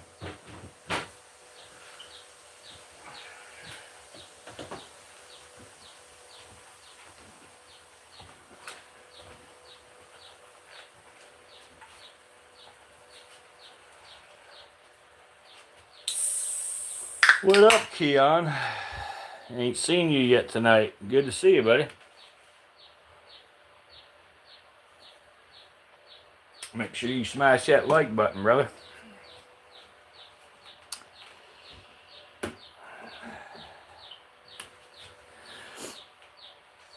All right, guys. Well,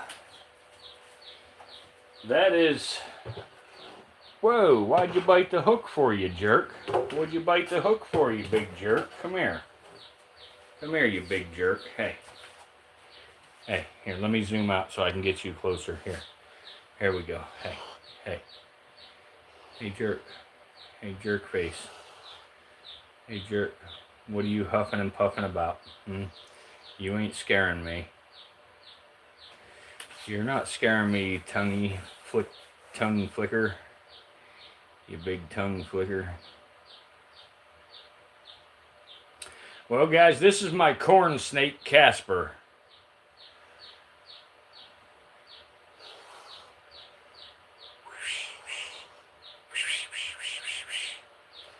My corn snake, Casper.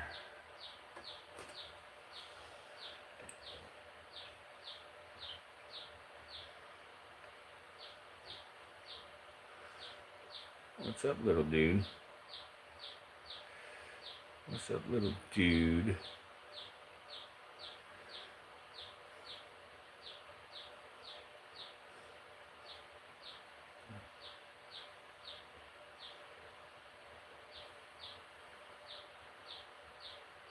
Casper the friendly corn snake.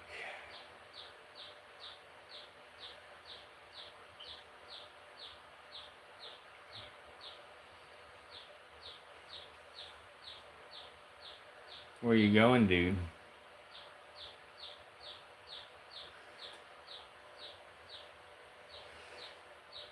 Dapster from Dallas, Texas, huh?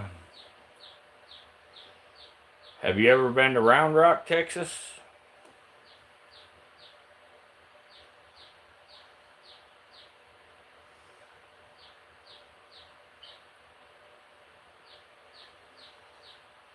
Flicky, flicky, flicky. Alright, Bubba. Come on. Come on, get your butt in there.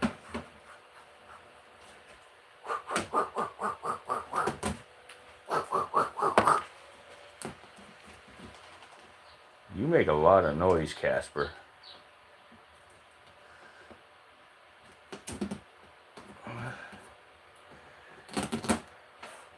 Oh, tough guy. Now you're in your cage, now you're so tough. Hooding up and shit. Tough guy. Round Rock's a nice place. Gotcha. Gotcha, gotcha. I've never been there, but I've heard stuff about it. Cool.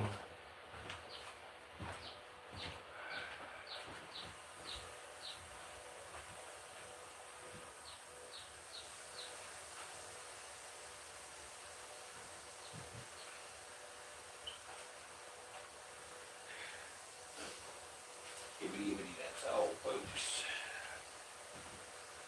You know what, guys? Just for suspicion, and because all of y'all have hung out tonight with me, I'm going to go ahead and show you another snake.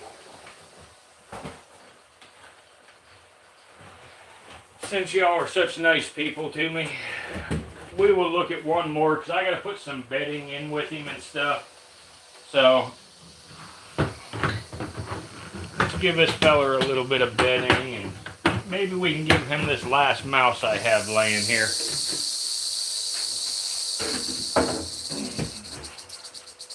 What do you think, dude? You want the last mouse, brother? You want the last mouse, Bubba? Here. There you go. Let's go ahead and get you the last mouse. What do you think? What do you think, huh? Yes, sir. Prairie rattlesnake. His name's Dick. And it's spelled D-I-C-K. Thank you, Smiley Heart.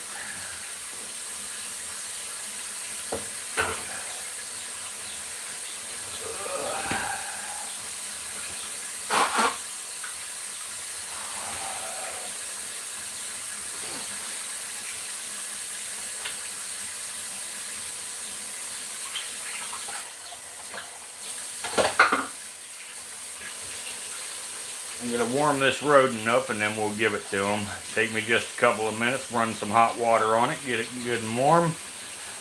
And then we will offer it to my friend Dick here. Dick is a dick. As you see, he's done them long, slow tongue flicks. That means come closer and I'm going to get you is what that means.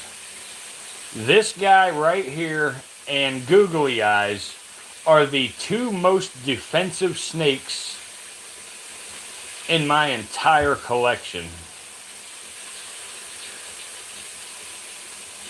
So, this guy is crazy in multiple ways. This guy will bite anything that comes in front of him, and he will breed with a damn garden hose if you let him.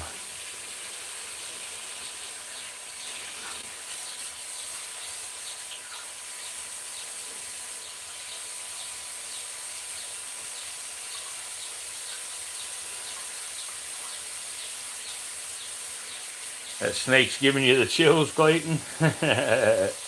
Yeah, this snake's a little bit of a grumpy son of a gun. Hit that like button for us, guys. Anybody that hasn't already done so. This is the last snake we're going to feed, and then we're going to call it a night. Yes, he is. He's another judgmental snake. Abso-freaking-lutely.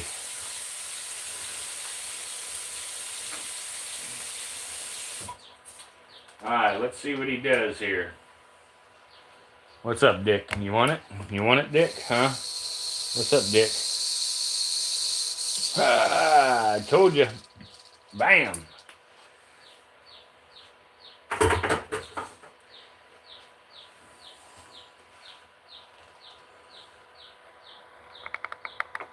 A Southern Pacific? I felt the snake speak to me telepathically. Yeah, I bet you he did. Those Sopacs can be kind of crazy. Scott, what do you mean? Is he 11 years old? He is somewhere around that, yeah. No, he's not 11 years old, buddy. I believe if I'm remembering, I have all this stuff wrote down at home in the snake building, but if I remember correctly, this guy is 5 or 6 years old.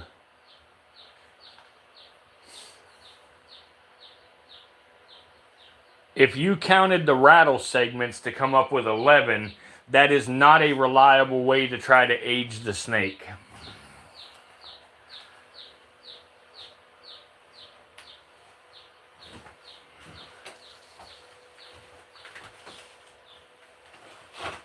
Oh, Jesus.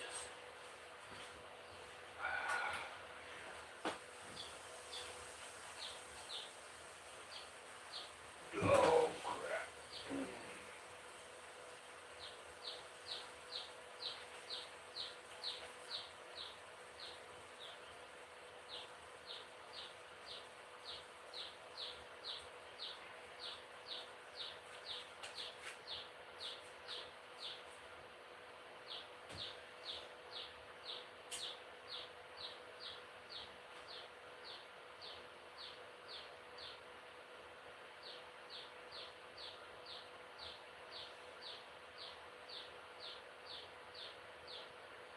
Yeah, Scott, the reason that you can't do it by counting the rattle is because the rattles break off naturally over time, man. They get caught on rocks and logs and stuff like that. The keratin gets brittle and segments break off.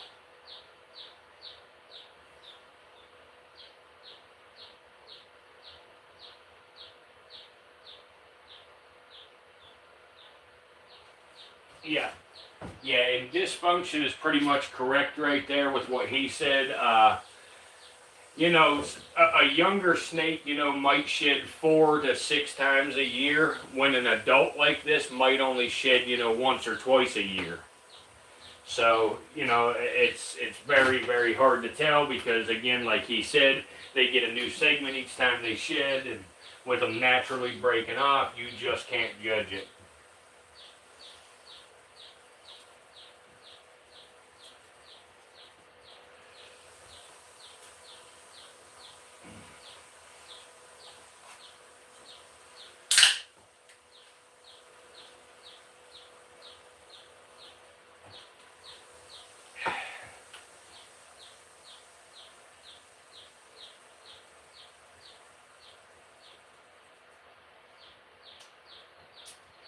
you know, Dap, I don't have a Southern Pacific in my collection, but I would love to get my hands on one. I'd like to have a Southern Pacific and a Crotalus ruber, which is the red Western Diamondback, or the red Diamondback.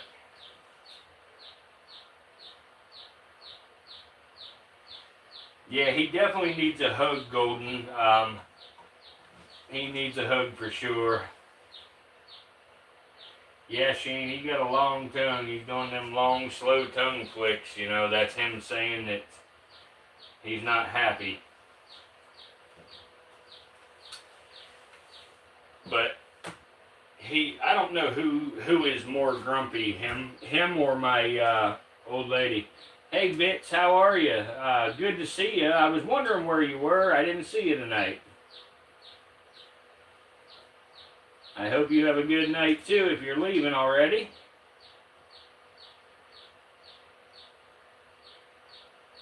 The red diamond is protected, so it's really hard to get them. You can find them western parts of Oklahoma. You can find them out into California and stuff.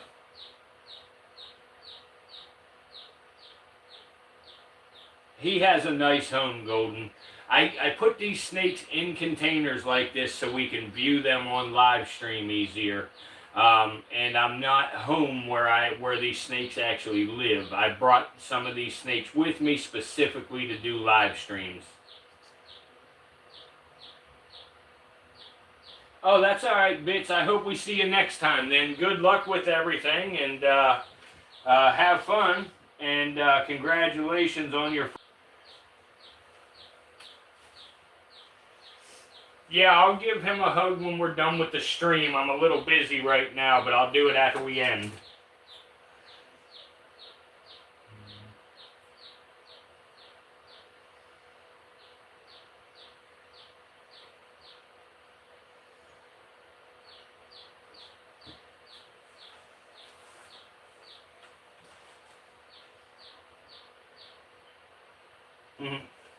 That's awesome. Good night.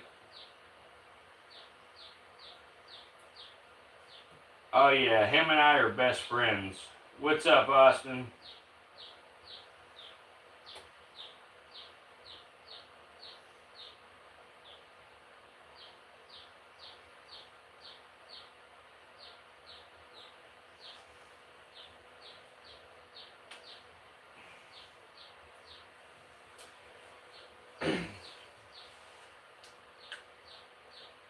Nah, Golden, snakes won't try to attack you, man. They much rather get away. But now, I will be honest and serious for a second. This snake is a very, very defensive snake. Very defensive.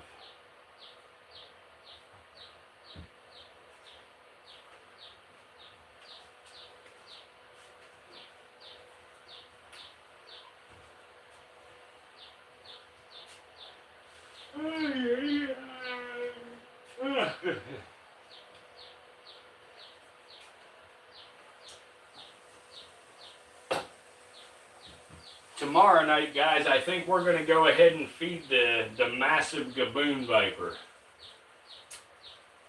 We got a couple of chicks to feed her, so I think that's what we'll do.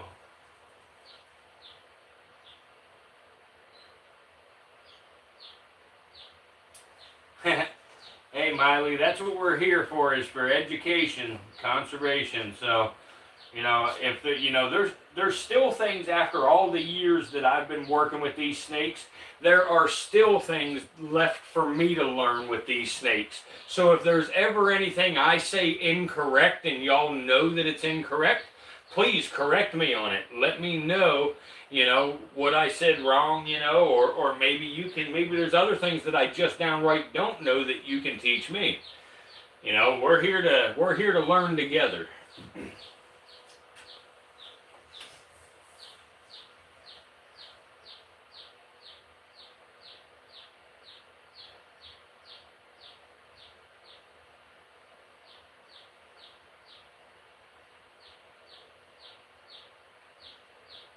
Very good advice, Dysfunction. Oh yeah, Golden. He is a venomous snake. He's a rattlesnake. He's a prairie rattlesnake. Very venomous.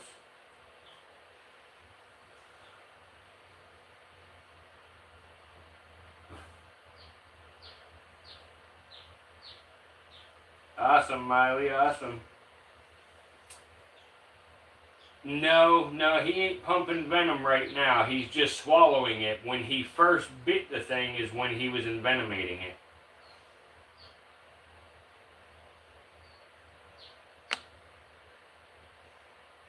Of course, he's going to drag it to the corner that's not shown on camera, because if I try to go over there, he's going to spit the damn thing out. Let me try to get down low here.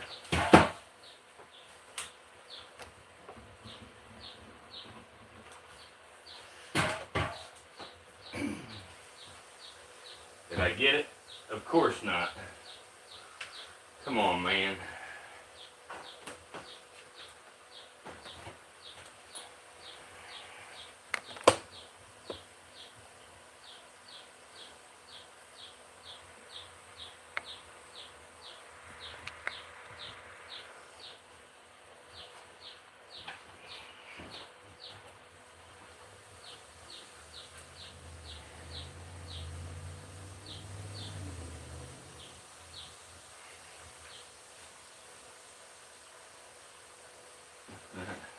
Even rattlesnakes eat at McDonald's now. They'll take their food to go.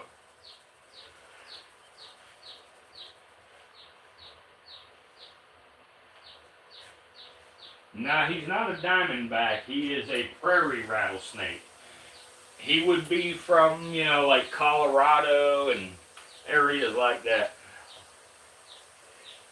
Yeah, Golden, we just fed a couple of cobras. You didn't get to see that?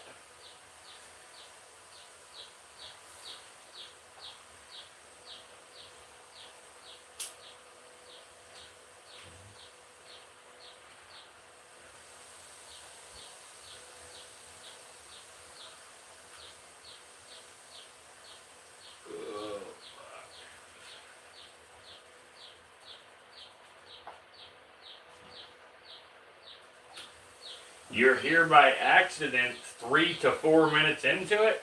You've been here a little longer than 3 or 4 minutes, unless you meant 34 minutes. But, yeah, we fed a couple of cobras a little bit ago, and it was probably right around that time.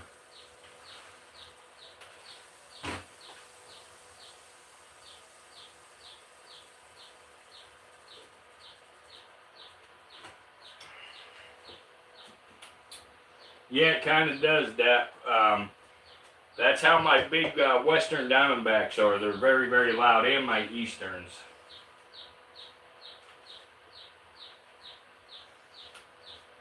Oh, you only saw him? I got you.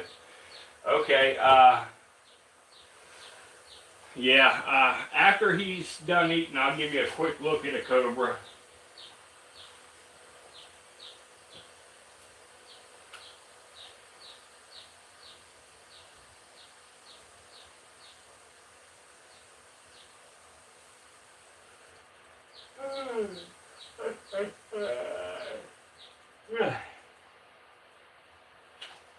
Here, let me grab my hook, and I'll go grab a cobra now to show you. Sorry, Bubba. I hope I didn't make you spit that out. Fuck, I did. Of course I did.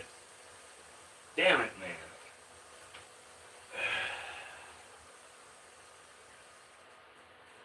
This guy is such a twitchy, jumpy guy. You know, he's so nervous.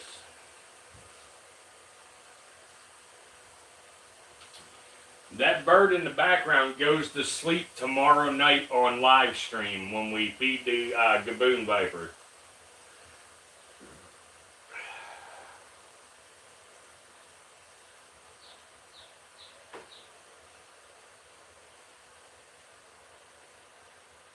I'd buy them, buddy.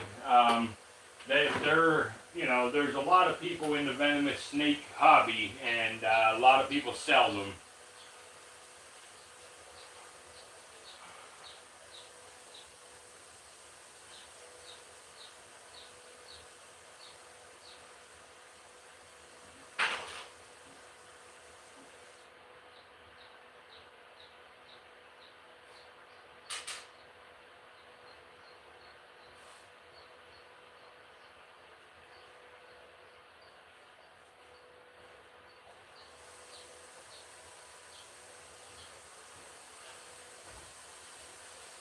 Alright, hey buddy, here's a cobra.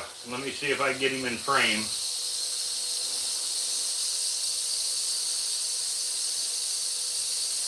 I don't want to get him bit here, so I gotta be careful. Let's see here. Come on, Bubba. Hey, there you go. This is a monocled cobra, and now he's climbing the hook, so I gotta be careful. No, sir. Hey. No, sir. Hey. No, sir. Relax. Hey, relax. Let me grab the camera, and I will show you here. No, you don't, Bob. No, you don't, Bob. Hey. No, you don't. Let me grab the camera here.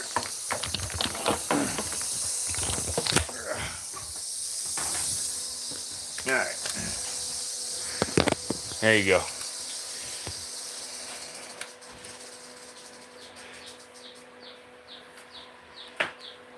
But here's a monocled cobra for you to see.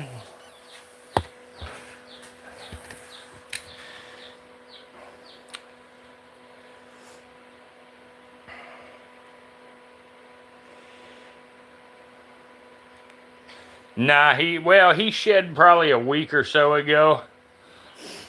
Hey, Bob. Hey. Hey, Bob. Hey, Bob. Hey, Bob. Hey. Come, Bubba, where are you going? No, you don't. Get your butt up here. Get your butt up here. Hey, come on. Get your butt up here. What are you doing, psycho? Huh? What are you doing, crazy? Huh? Sorry, guys. I don't have a camera guy, so it's me trying to run a camera and keep my eye on a venomous snake, so...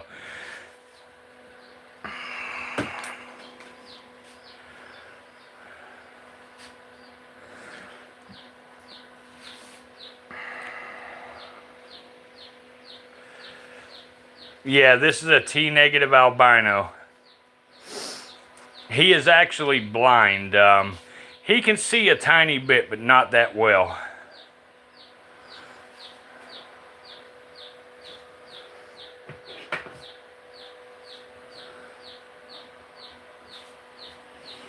All right, Bob. Come on, boy. Let's go back. Let's go back here, dude. No, you're not going to climb the hook on me. You're not going to climb the hook on me. Here. Get your butt down in there. 1 second, guys.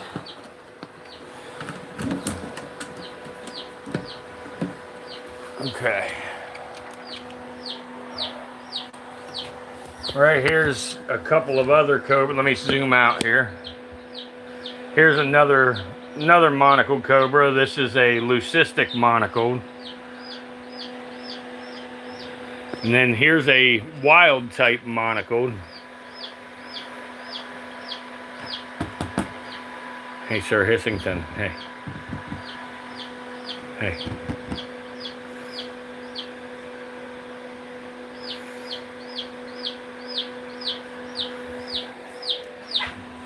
Here's another leucistic. She's sleeping right now. I'm not going to wake her up. And then, if you want to see, let me turn some light on here quick. Flashlight. Right here's a much larger monocled. Can't really get you a good view of it. And then up here, again, I can't get a good view. Let me try to get a good view here. This guy here, he's huge. This guy here is a Naja guineensis. This is a forest cobra. I can't see his head right now, so I can't show you that.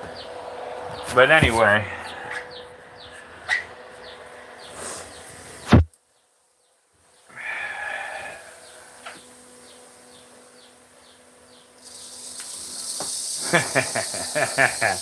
I can't do anything around this damn rattlesnake without him busting me. Alright, dude.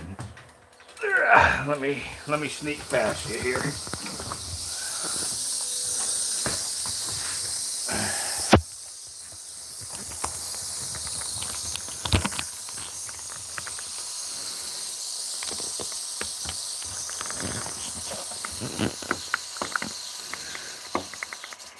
There you go, dude.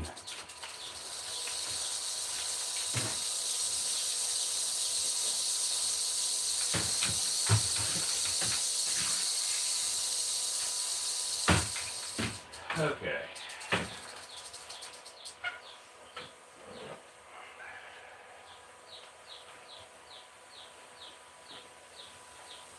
Yeah, he does. My tooth is good now, Dap. It's feeling much better. Why would I buy a rack system or a vision cages for rods? My snakes have, you know, perfect cages, much better than visions or racks. I don't know why people cannot understand that I have these snakes in these containers because I bring them here to live stream them for y'all.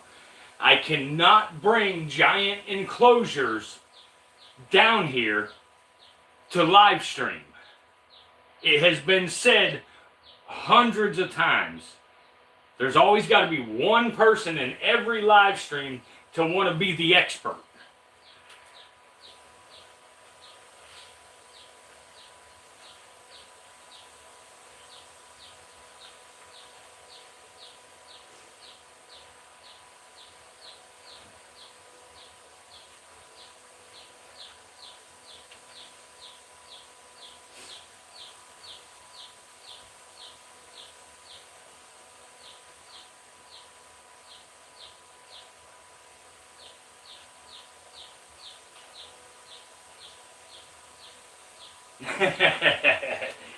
our expert here, you know. It's messed up having them caged in storage tubs. Yeah, that's super messed up. That's one of the approved containers. But, you know what? Block that guy. I don't even want him here.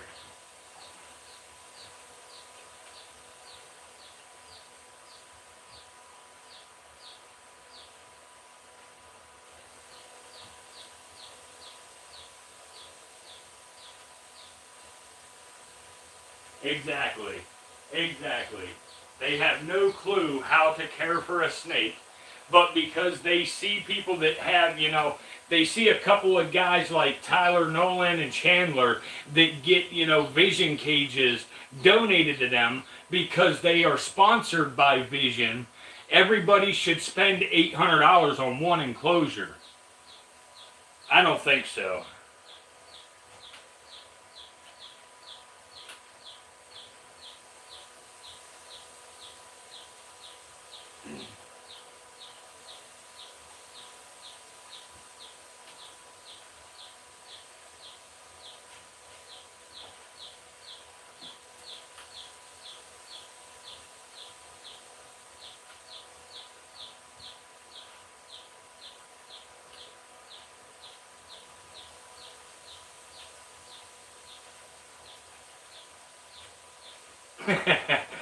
I dodged a Rango at that. His 12 subscribers.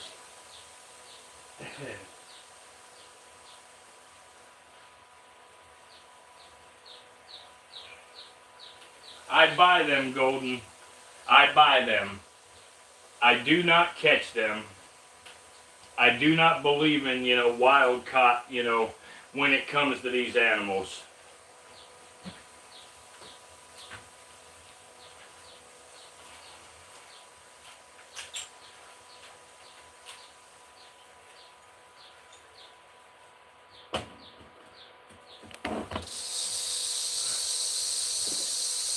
Come on, dude. Don't spit it out again. Don't spit it the frick out. Just eat your mouth, buddy. Eat your mouth.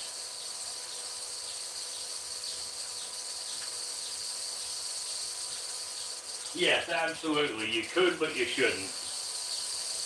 But anyway, guys, I apologize for getting a little frustrated with that guy, but it really gets old, you know, with people, you know, that know nothing about reptiles, you know, when they come in and say some dumb shit.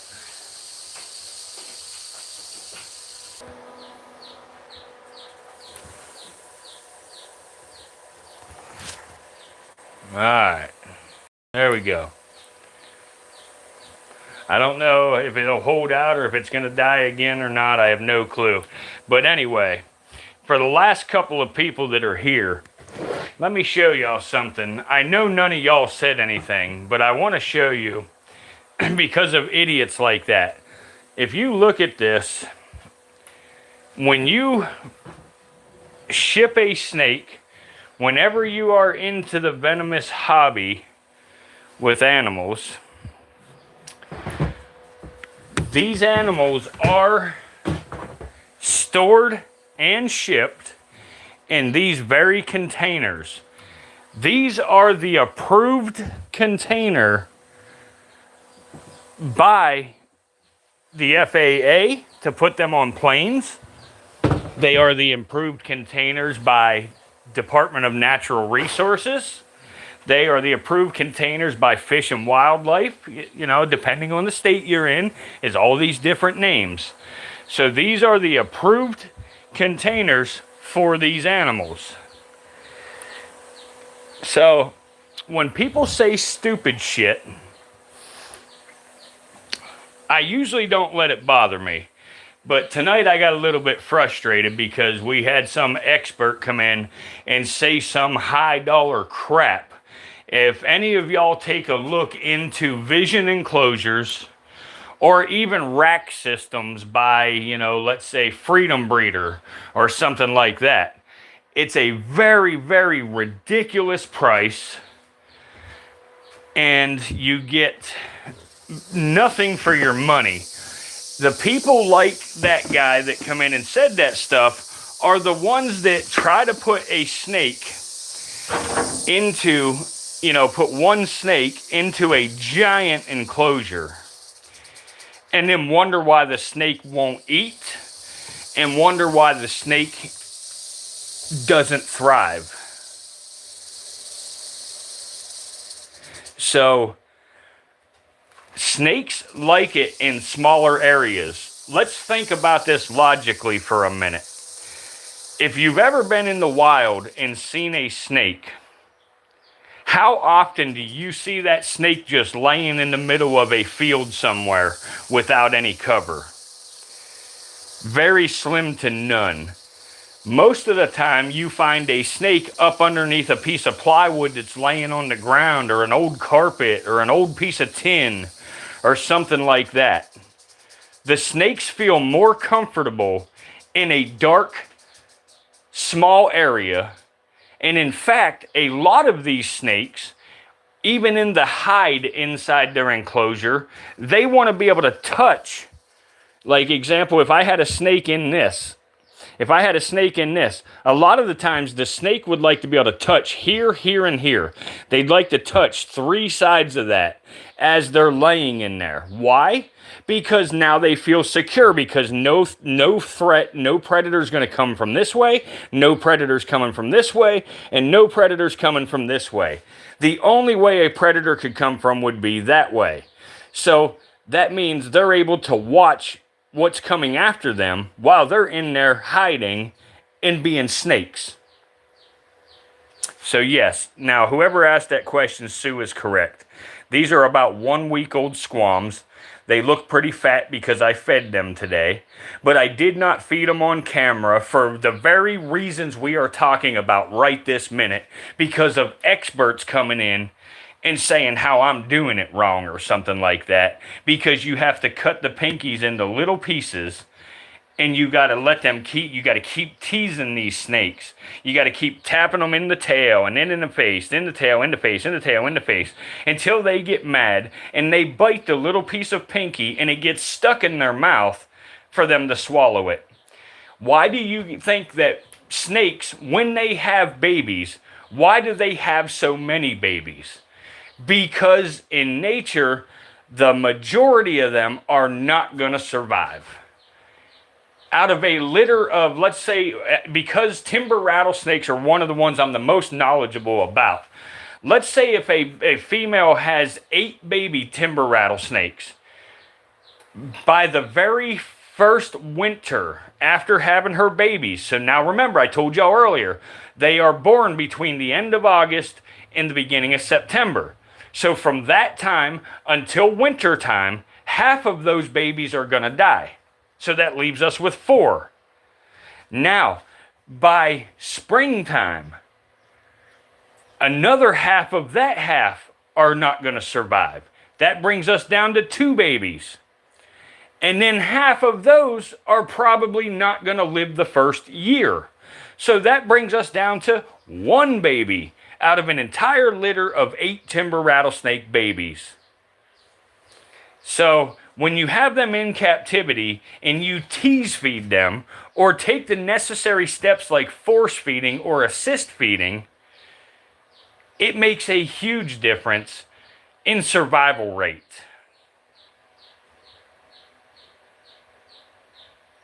But anyway, guys, I know none of y'all questioned anything, but I wanted to use it as a time to, you know, educate a little bit. You know, another good example is like, look, check this out.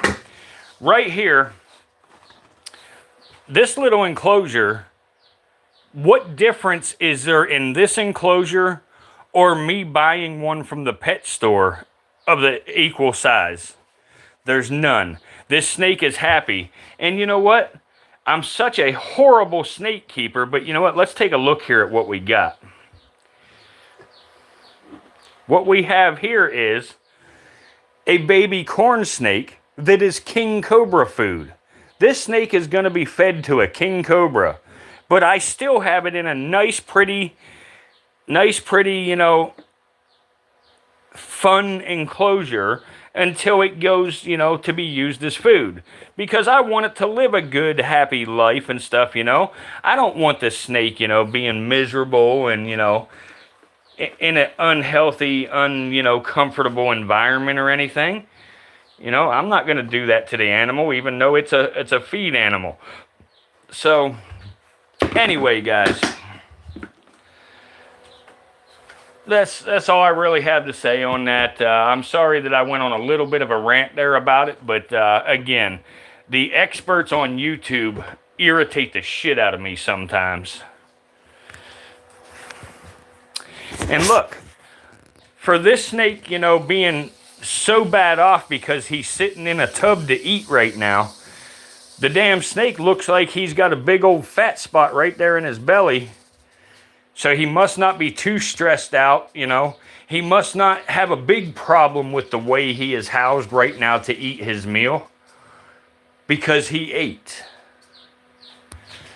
Thank you for that, Clayton. Appreciate it. I appreciate it.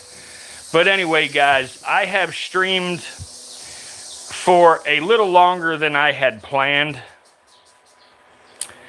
And so I think I'm going to call it a night.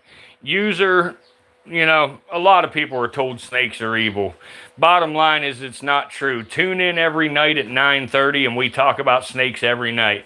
You know, and you'll see, you know, hang out with us, talk with us a little bit and stuff. And, you know, I guarantee after just a few days, you know, it's something that you'll enjoy doing, you know, is watching the streams. You'll learn a lot about the animals, you know. There's a lot of good things that snakes do for us. If you rewatch my stream from yesterday, I actually, you know, go in depth pretty, pretty deep in depth over it to show, you know, that the things that we fear the most, you know, are actually the very things that are saving lives. What's up, Silent Nights? I mean, I am literally inches from this snake, you know, and even though I tell y'all he's defensive, he's very defensive. He still ain't striking at me.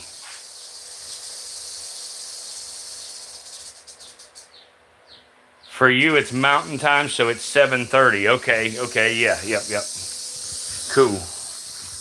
But anyway, guys, you know what I'm going to do now just because of that dickhead that came in here a little bit ago? This snake's going to spend the night in this frickin' tub. Oh, shit. Ooh. This snake's going to spend the freaking night right in here. Right in this damn tub.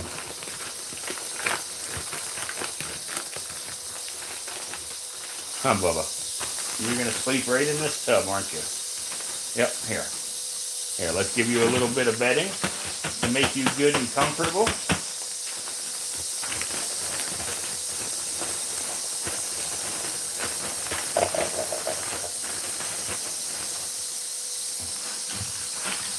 There we go. Look at that.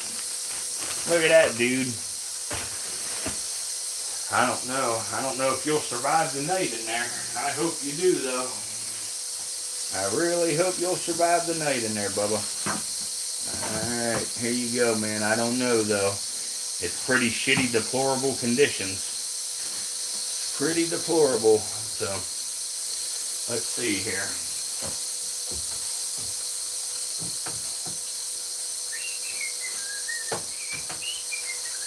And I'm going to do something even worse right now. Whoa.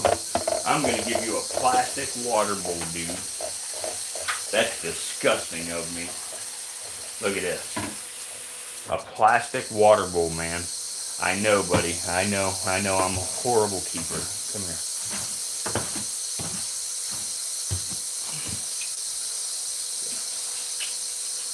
Alright, you ready? Let me get a hold of the plastic water bowl, buddy. Here. There you go, Bubba. There you go. Okay. Now, man. Now, there's that. And now, let me get your lid so I can make it really, really dark, you know, so you're trapped in the dark and can't see in there, okay? You ready? All right, there you go, bud. There you go. And look at that. I'll be goddamned. Soon as I put that lid on there, that snake started moving. Why? Because he feels secure. Fucking retard.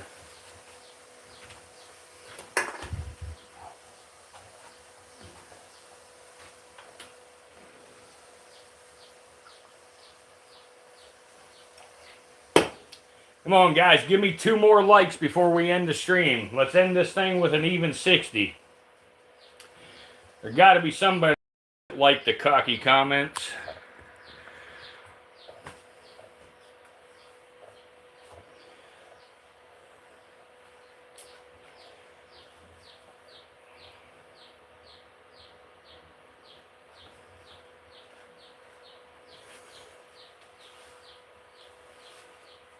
Thank you, Ryan Corcoran. I appreciate it. Appreciate that very much. One more.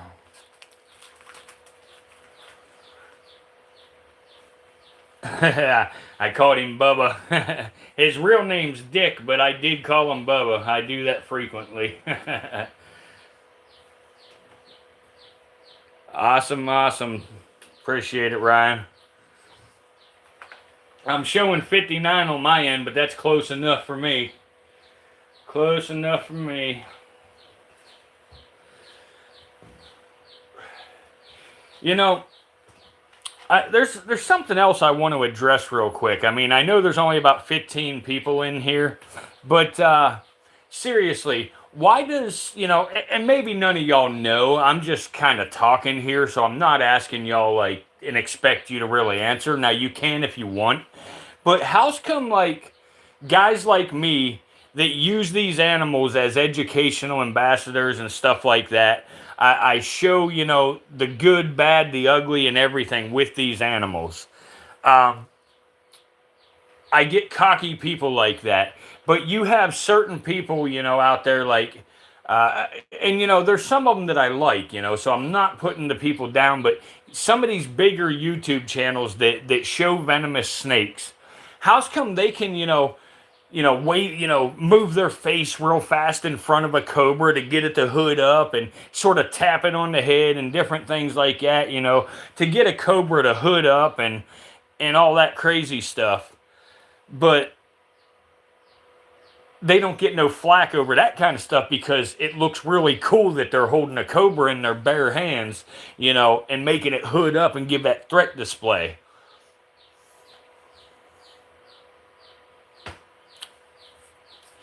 It's because YouTube is about brain rot. YouTube's not about education. YouTube's not about anything other than brain rot. Brainless shit to watch, you know, and brainless entertainment. I don't edit out any mistakes. I don't edit nothing out, you know. I leave it there. So, you know, I literally, I put myself on blast earlier, you know, with the timber rattlesnake, or I'm sorry, the eastern diamondback. I put myself on blast that I have the enclosure too cold, you know. Yeah, Miley. Yeah, you're right, man. Yeah, yeah, and you're right too, Ryan. You're right. Absolutely. You know, both your answers are, you know, definitely right. That's exactly what I've believed and thought for, you know, quite some time. You know, it's, you know, I mean, I guarantee you tomorrow, if I would come out here holding fucking cobras, you know, in my hands without hooks and stuff, and don't get it wrong, I can do that. And I do that shit.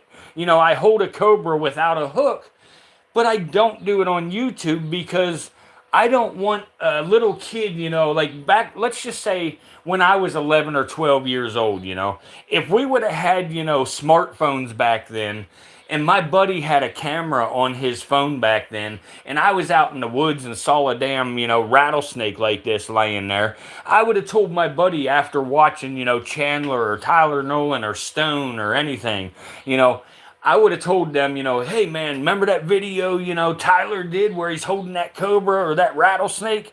Get a video of me doing that. Let's make a YouTube video. And I would have done that shit and probably got bit by a venomous snake, ended up in the hospital or worse, unalive, all because of, you know, thinking it was cool to hold some fucking venomous animal like that.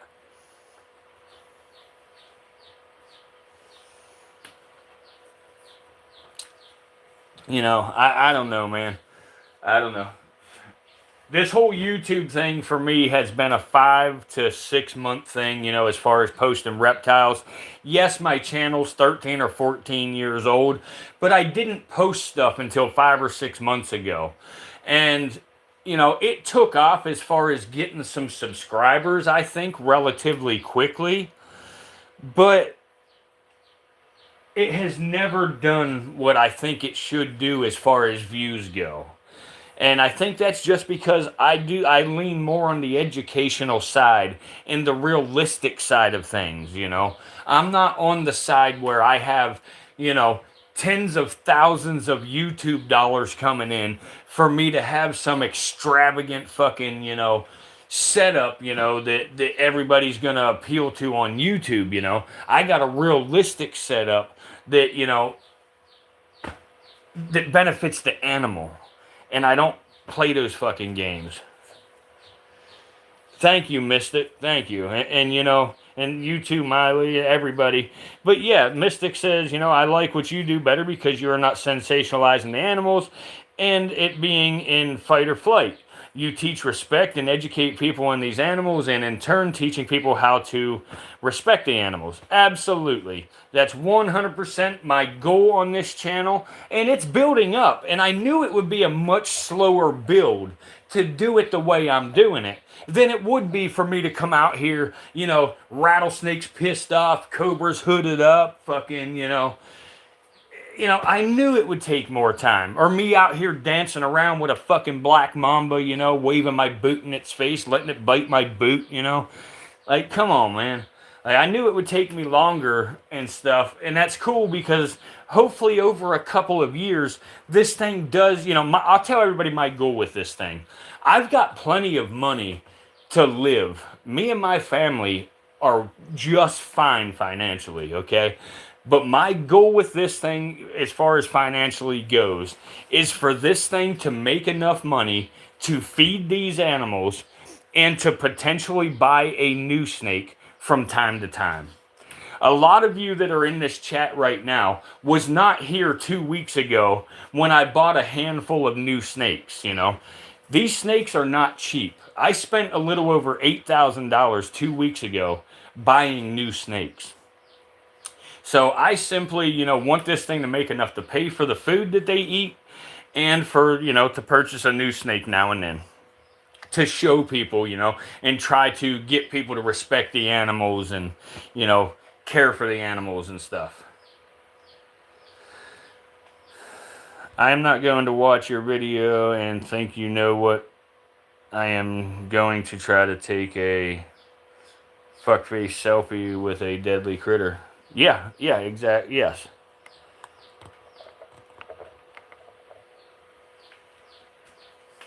You know what, Sue? And you know what? You don't even have to say who that popular guy is, because I'm going to say who that popular guy is, and if people get pissed at me, fuck them. That popular guy that I think you're talking about, and maybe I'm wrong, but the popular guy I think you're talking about, because I saw exactly what you saw today, is Stone from Stone's World.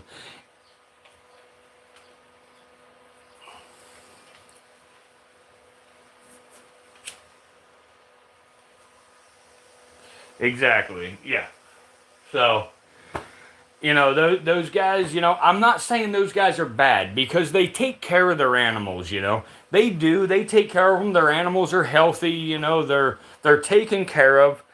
But the handling techniques in the direction that it has pushed this hobby, or this hobby as far as content goes, I don't like that. There's guys out there like what is it, Will, uh, Zoology with Will or something like that. That guy, you know, he does educational stuff. He shows where people are doing stupid stuff with venomous animals and everything. And you look, he's been doing it for several years, and he don't get views worth a damn either. And it's not because of his, content quality. It's not because of his camera quality. It's none of that. It's simply because he's not doing dangerous, stupid shit with the animals. I mean, how many people a night do we see come in here, especially on the busy nights? How many people do we see come in here and say, hey, pick it up, can you touch it? Can you kiss it? I don't even respond to those people. Some of them might be young kids and stuff, saying the stupid shit, but a lot of them are not. I can check the analytics on my channel, and the biggest viewer range is between ages 35 and 65.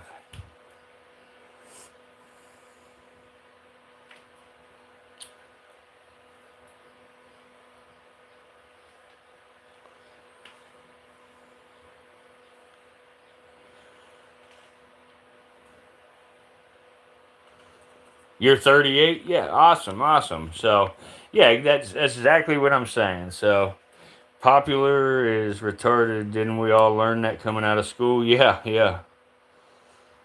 I'm sorry, guys, if I missed comments and stuff while I'm ranting here. And y'all don't need to listen to me ranting. I'm just kind of, spewing some shit out there right now. And it's funny because as I talk about these kind of things, I watch the numbers drop. It's like, oh, wait a minute. This dude ain't going to do cool shit. Fuck him. I'm out of here. Somebody got mad at me earlier, said I'm unliking and unsubbing because I guess I didn't answer a question correctly or something. I don't know. You're 40, Miley, you're 17. Yeah, like I say, there are some, but there's a few. Most of my viewer ranges are 35 to 65. Have I ever ate rattlesnake? Yes, I've ate rattlesnake, absolutely. I'm not sure, I almost think that your question there is a cocky ass question, but yes, I've eaten rattlesnake. No, I'm not against eating rattlesnake. You know, there's purposes for these animals. I am against, roundups that gather up thousands of them and kill them for sport. I'm against it, I'm against intentionally harming these animals and stuff like that.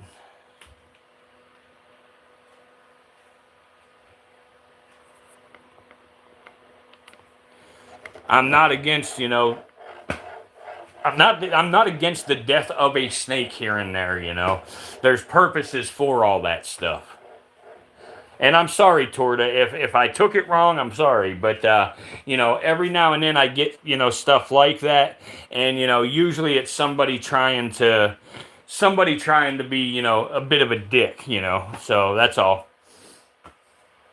But I hope I answered your question, satisfactorily.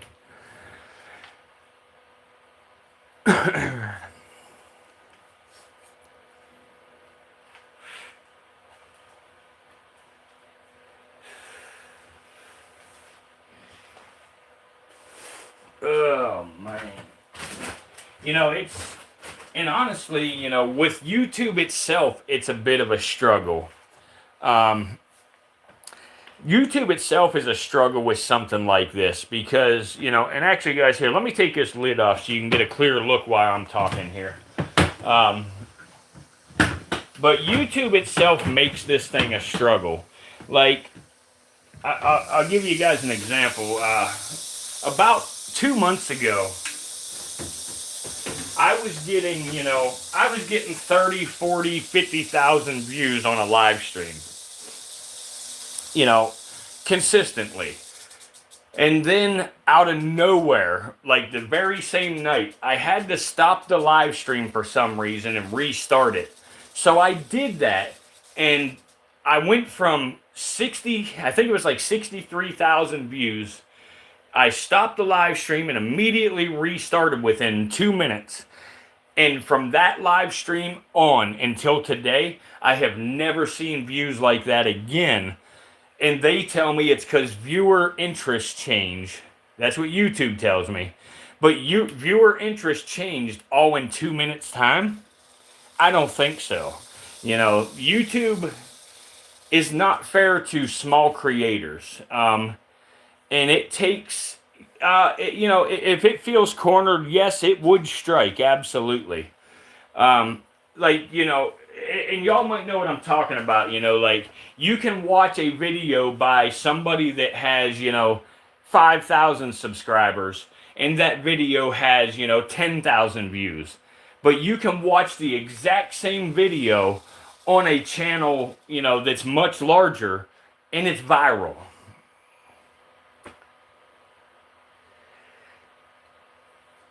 Brian, reptiles, yeah, hard pass on that. Hard pass on what? Hi, Hardy Joe. Thank you for coming, buddy. Thank you, thank you.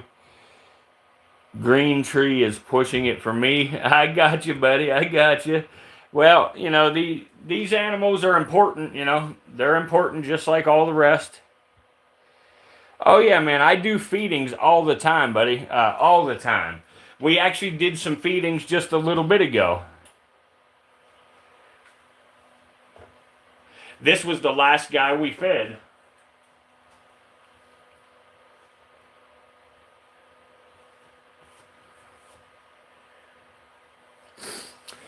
Without looking at my paperwork, I don't know exactly, not you, but I think this snake is like 5 or 6 years old.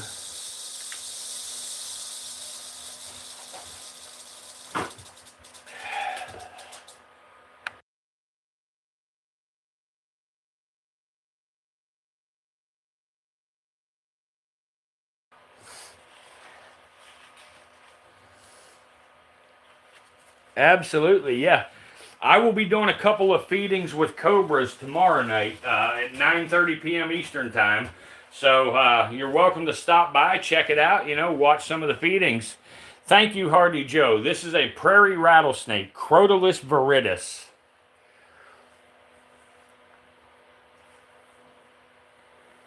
Yeah, man. I respect that, Brian, for sure. My tooth's doing great, Mystic. I never did go get it pulled. It finally eased up after about 3 days. I have a bunch of diamondbacks, Torta. I've got easterns and westerns both. If you want to see a western, let me throw one up here real quick. Let me throw the lid on this guy.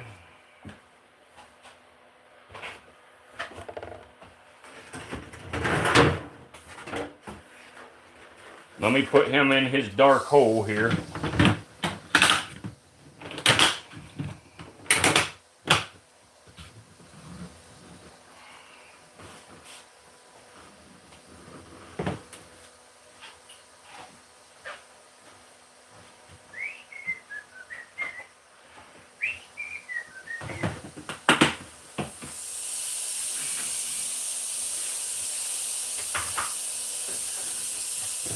What's up, dudes?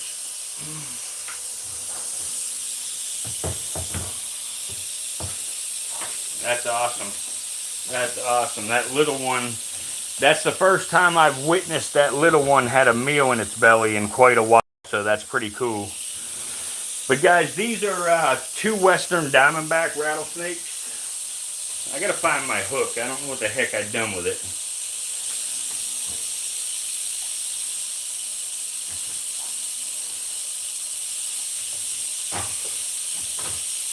Where the heck did I put my hook?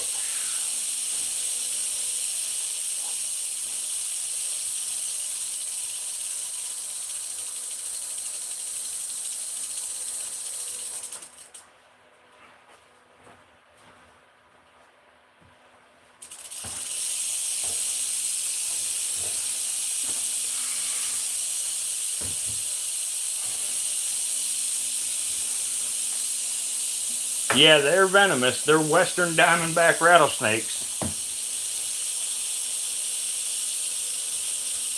Would those be the ones I run into on the trails in San Diego? Yes, probably. Yes.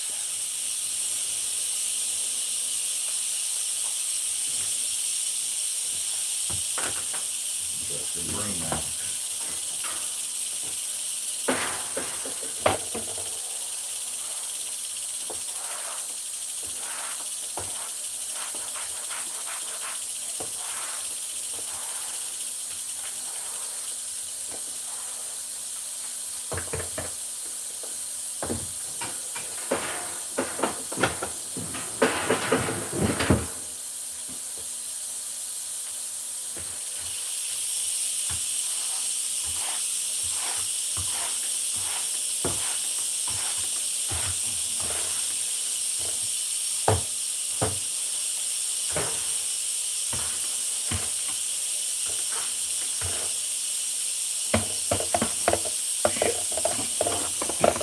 Sorry guys, let me fix this in 1 second. I'm just sweeping up some bedding quick.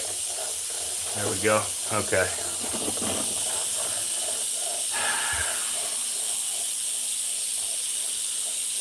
Nah, they're not baby rattles. They are young. Yeah, Hardy Joe is a viewer from Indonesia. He's been coming around for quite some time. Not you, I have a little over 200 snakes, buddy.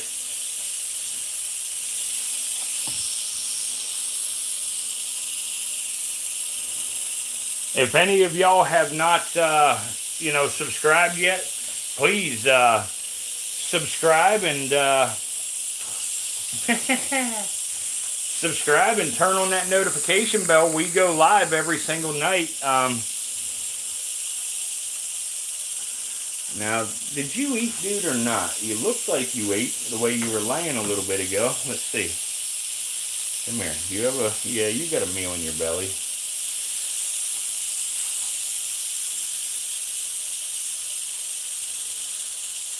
This is a juvenile female western diamondback.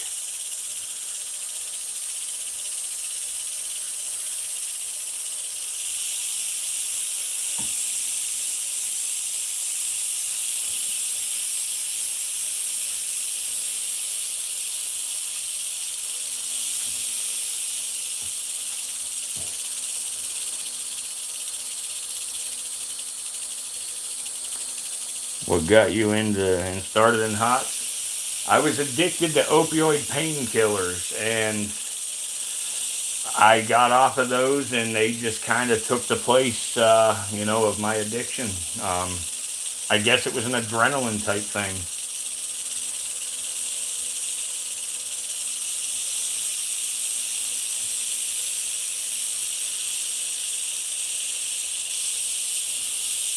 Look at that snake striking.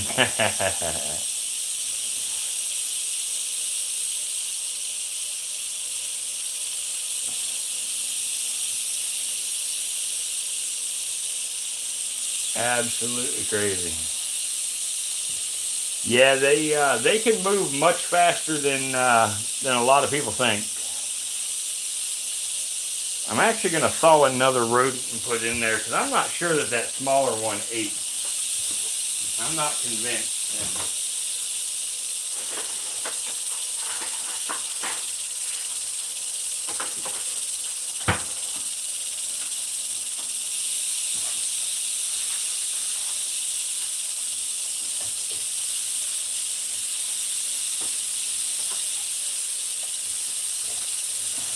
What's the biggest snake that I own? Well, the biggest that I actually have is 9 foot, and it is a forest cobra. But the snake that I own that will get the biggest is the Malaysian king cobra. And the heaviest snake I own is almost 37 pounds, and she's a West African Gaboon viper, which we are going to feed tomorrow. Thank you, Smiley. Thank you, thank you. I've been clean since 2010. I've been into venomous snakes longer than that, but I've gotten more serious about it since then. And it was actually late 2009, but I say 2010 because it's easier for me to remember, you know, January 1st, 2010, you know. But it was December of 2009. But anyway, did I have friends in venomous? No, I did not. I was always into, I was into breeding Burmese pythons and ball pythons. Years and years ago, you know, back in the early days, you know, all the morphs that you guys know and love today, I was one of the first ones dealing with the imports, you know, buying 100, 150 imports at a time and looking through and finding the cool mutations and then taking years breeding them to prove them out, you know. But, yeah, guys, anybody that's here that hadn't hit the like button yet, please smash that like button. Thank you, Sue. And if you guys will, you know, subscribe. We do lives every night, 9:30 p.m. Eastern Standard Time. And, you know, it really helps when people come back in to see another live stream after they're hung out in it, you know, the day before. YouTube sees that as, you know, good engagement.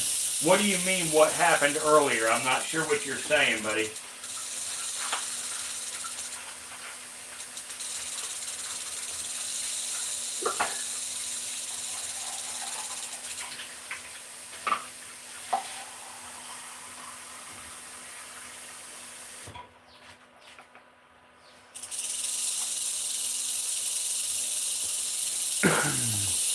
Oh, the phone died. Yeah, that's what happened earlier, dysfunction. I didn't know what you meant.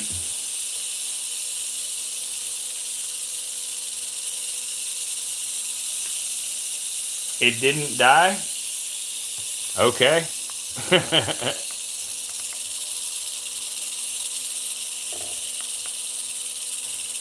Okay.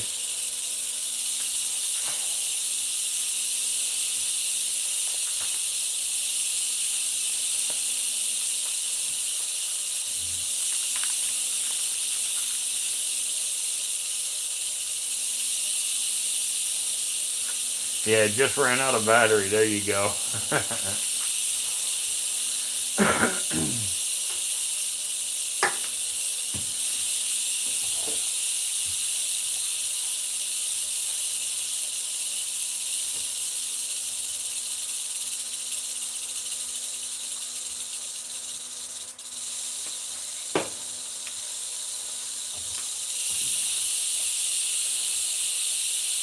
Yeah, man, I've got 3 king cobras, Hardy Joe. I have a Malaysian king, I've got a Chinese king, and I have got an Indonesian king. Have a good night, Dysfunction. Thanks for being here, brother.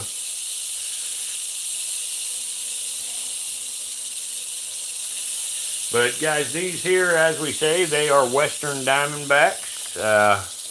They are one of the most iconic rattlesnakes on the planet. Now, guys, here's something pretty cool that I can show y'all, because we get a lot of questions about the rattle and stuff.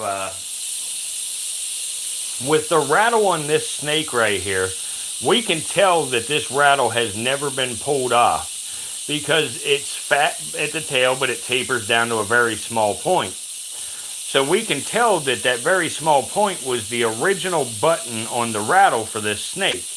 And then as it shed every time, it got another segment. And we've got 1, 2, 3, 4, 5, 6, 7. We have 8 segments on that thing. So that tells me that rattlesnake has shed 8 times. So that tells me that rattlesnake is probably about 2 years old. Again, that is not an accurate way to tell with rattlesnakes. The only reason I can do so with this one is for 2 reasons. Because 1, I've had the snake all its life. And 2, because I can tell that that is the original rattle and it has never lost a segment. Guys, please smash that like button if you haven't already. I appreciate you stopping in. When you hit that like button, it helps bring more people into the stream. It brings people into future streams. It does a lot for us. Just help us out here. It doesn't cost you anything.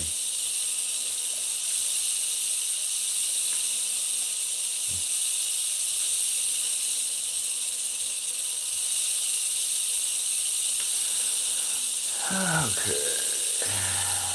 That is a pretty rattle on that one. And as you guys can probably notice with the different rattlesnakes that I pull out, the Western Diamondbacks always have the loudest rattle. You know, they always are the loudest rattling snakes of all of them. Because I don't have a king cobra like you, I only have a local king cobra. My friend, your king cobra is very beautiful. It is a beautiful model. Thank you, Hardy Joe. You have the Indonesian king, I'm assuming, because of being from Indonesia. That's still a very pretty snake. The Malaysian, in my opinion, is the most pretty. If you ask Sue Tom, the Chinese is her favorite. Good night, Smiley Heart.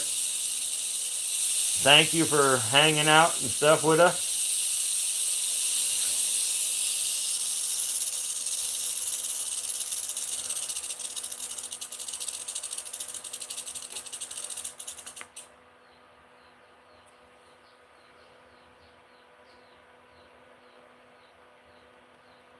All right, have a good night, Clayton. Thanks for hanging out with us for a while. We're going to call it a night pretty soon. I just decided to heck with it. We're here, so let's, talk after I went ranting for a little bit there.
The Sidewinder, yeah, we looked at a Sidewinder earlier there.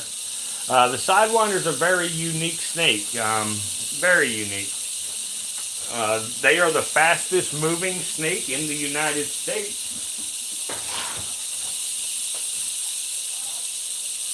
They're actually one of the fastest moving in the world.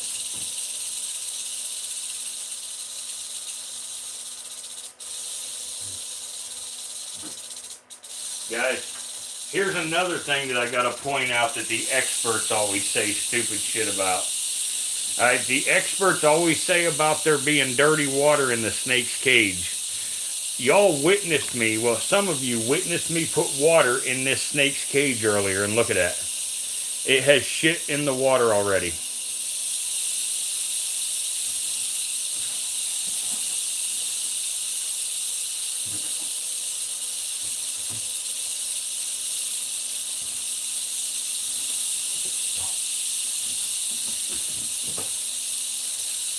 Oh crap, check this out. Look at this too. This girl decided to come out looking for her prize from earlier. If you remember, she bit the mouse earlier. she's actually out looking for it now, but it's no longer there because I fed it to somebody else.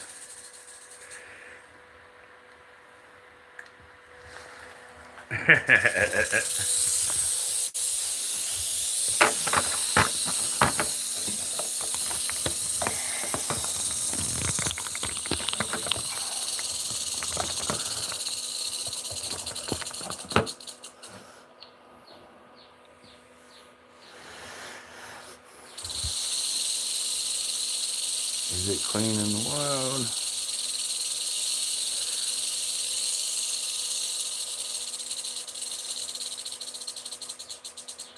Thank you, Mystic. Thank you, thank you. Alright, so I'm going to try to give this small one another rodent, because I think the big one was being a fat son of a bitch and took it all. So, this rodent should be almost thawed out. Yeah, it's pretty close, so let me give her another minute in the hot water here. Oops, my frick.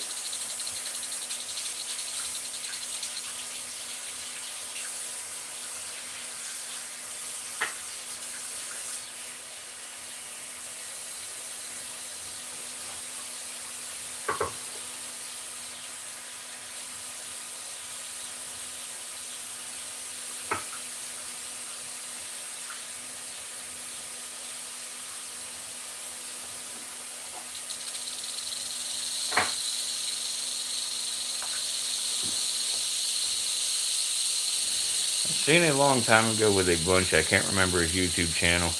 Jack something, but I always seen him trying to handle them in a cramped basement around people, and that can't be. Yeah, man.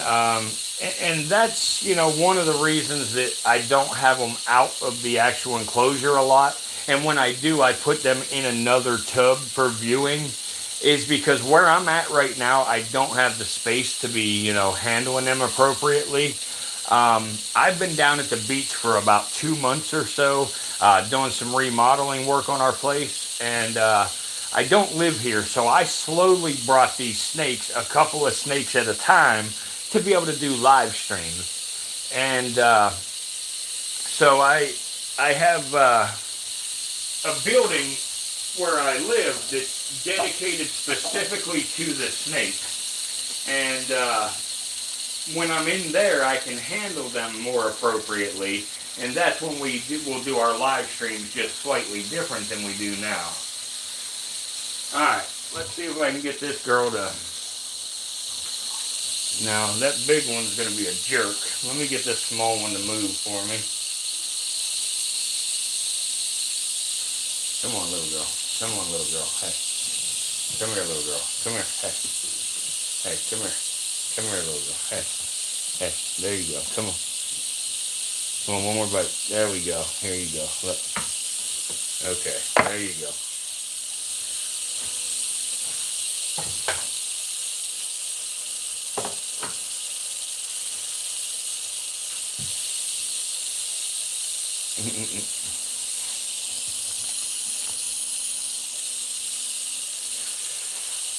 But anyway, guys, we're not going to see this snake actually eat on camera. I know that. But I wanted to give it another rodent here just to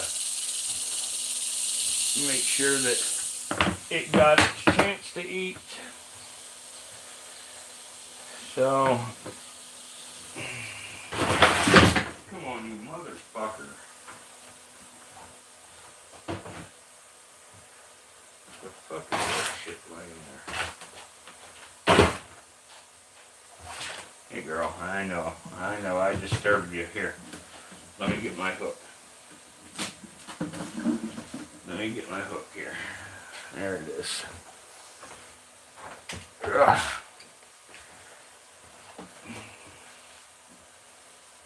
Come here, pretty girl. Hey, come here, pretty girl. Hey. Hey, pretty girl. Hey.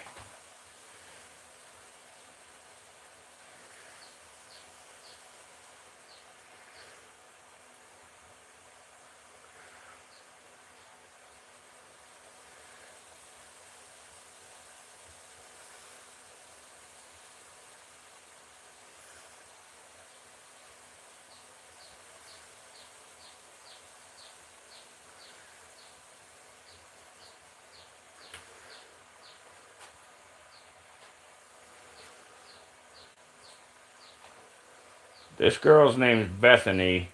Mystic, you have seen my male. Um, my male snitch is actually Bethany's dad.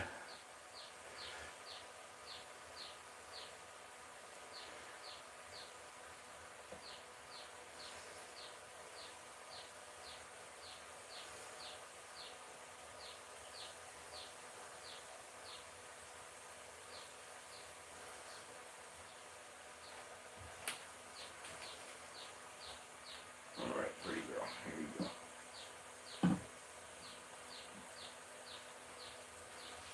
Let me get you some water, girl. Let me get you some water.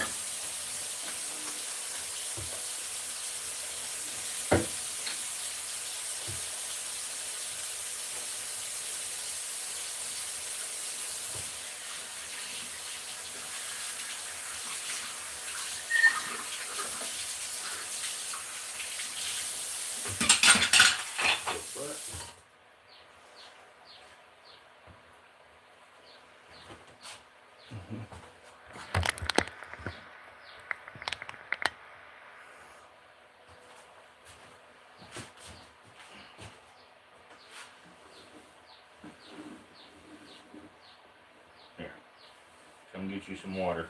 Come on. Come get some water.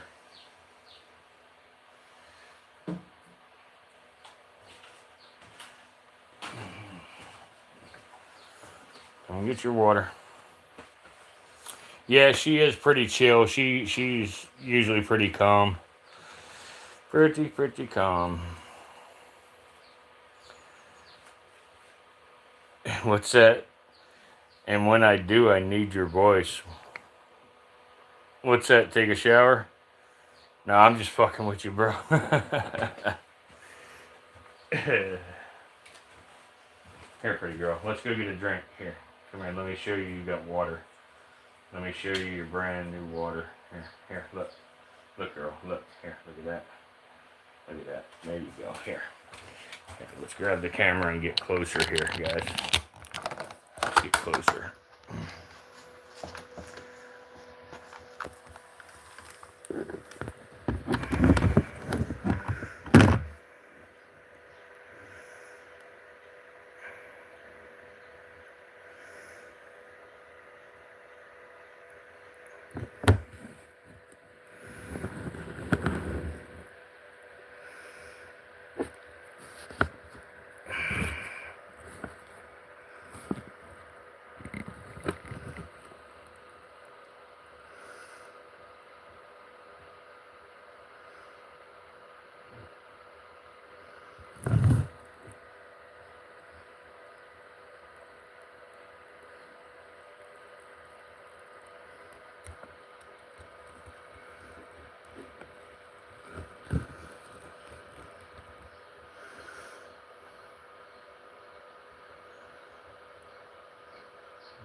I hear you. That'd be the scariest time for me too if that's where you wanted to hear it.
Well, guys, I think we've finally done about all we can do for the night.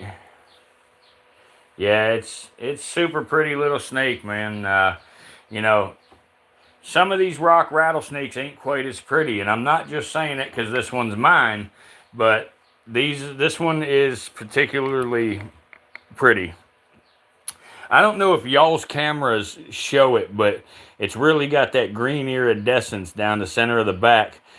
And it's not like green like the scales are green. It's almost like an oil slick on a rainy road, you know. It's real pretty. Such a very pretty little creature. Yeah, yeah, that's great. Y'all are still here. I mean, we've been 3 hours just, just going. So I appreciate it for sure. I mean, I am going to call it a night here real soon, but you guys can watch these snakes while I put some stuff away quick.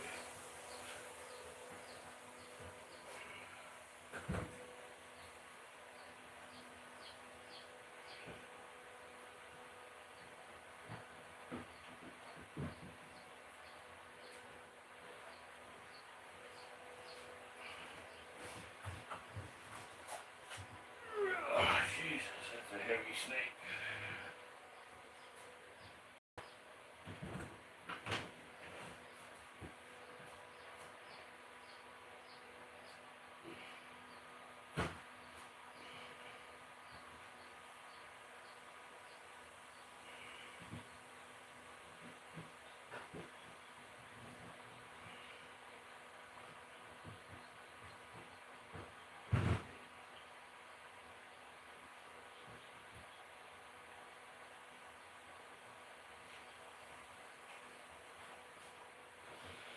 Oh yeah, I got some news to deliver, guys.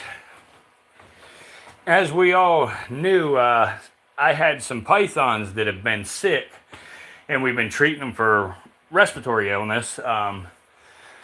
Well, Marshmallow was sick as well, so she was getting some medication, and she wasn't eating for me for a little while. Well, Marshmallow decided to eat a chick tonight, so Marshmallow's doing good.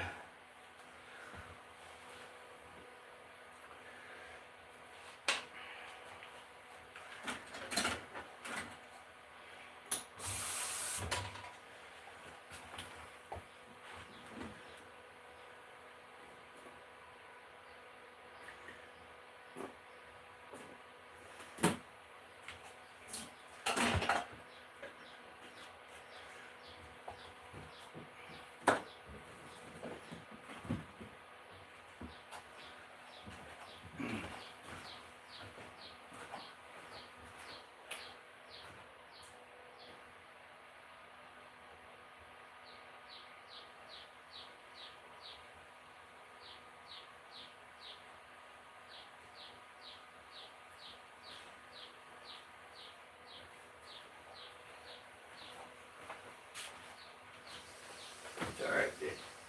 It's all right, Bubba.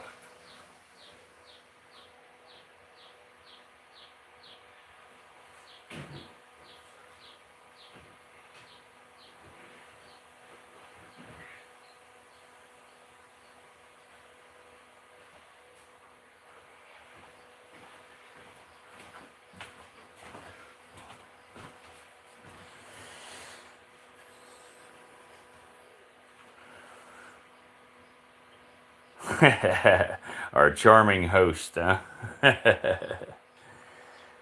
6'9".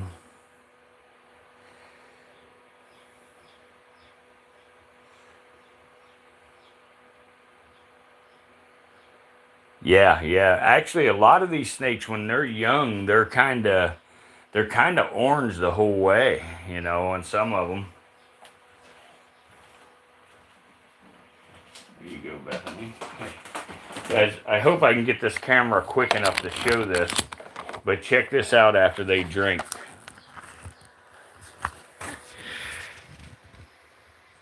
After they drink, they sort of stand up.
They stand up like that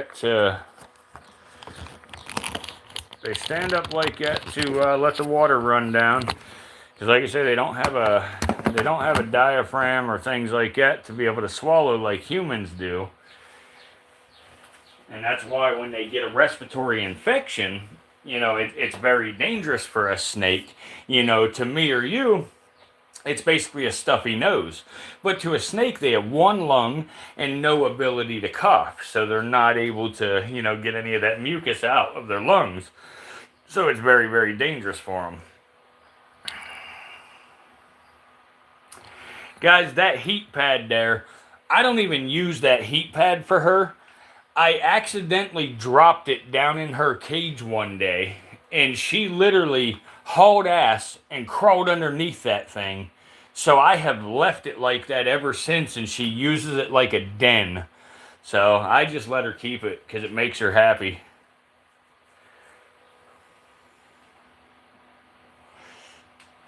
No, it's definitely a chick.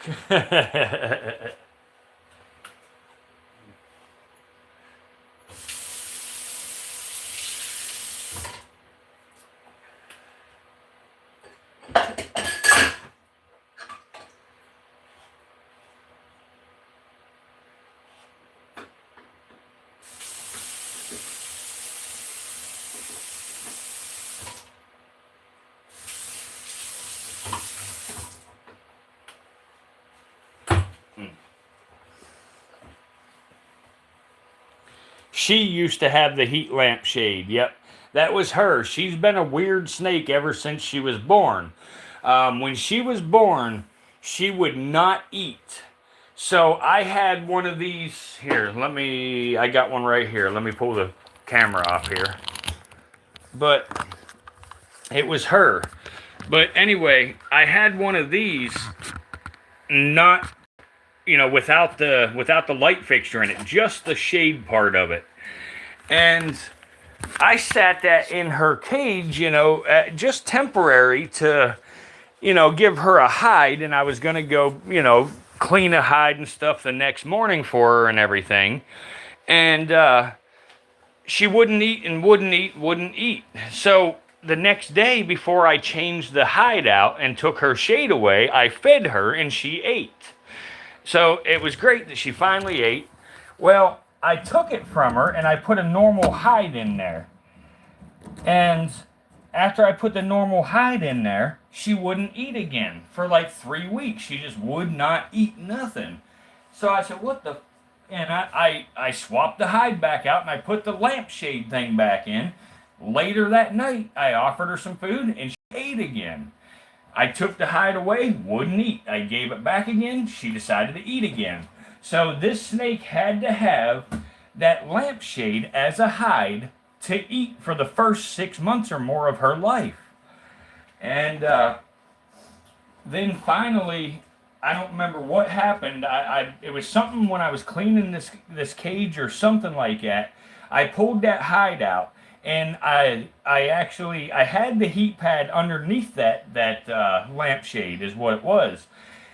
And I lifted it all out, but when I did, it actually came untaped from the shade how I had it, and it fell down in there. And when it fell down in, she ran underneath it real quick, and I had to feed her that day. And I tried to feed her, and she ate. You know, she popped out from underneath the thing, bit the rat, and then ate it. So I left a little heat pad there ever since, like a den, and she's loved it. So I just let her keep the shit. So yeah, kind of crazy. Snakes are weird.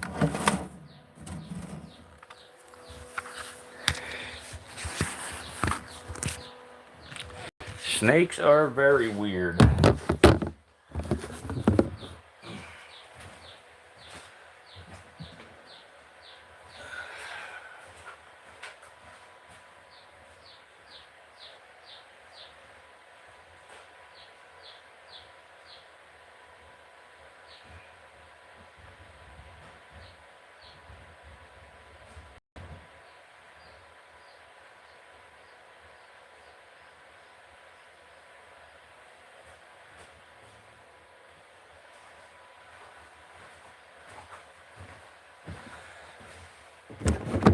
Yep.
Perfect. Okay.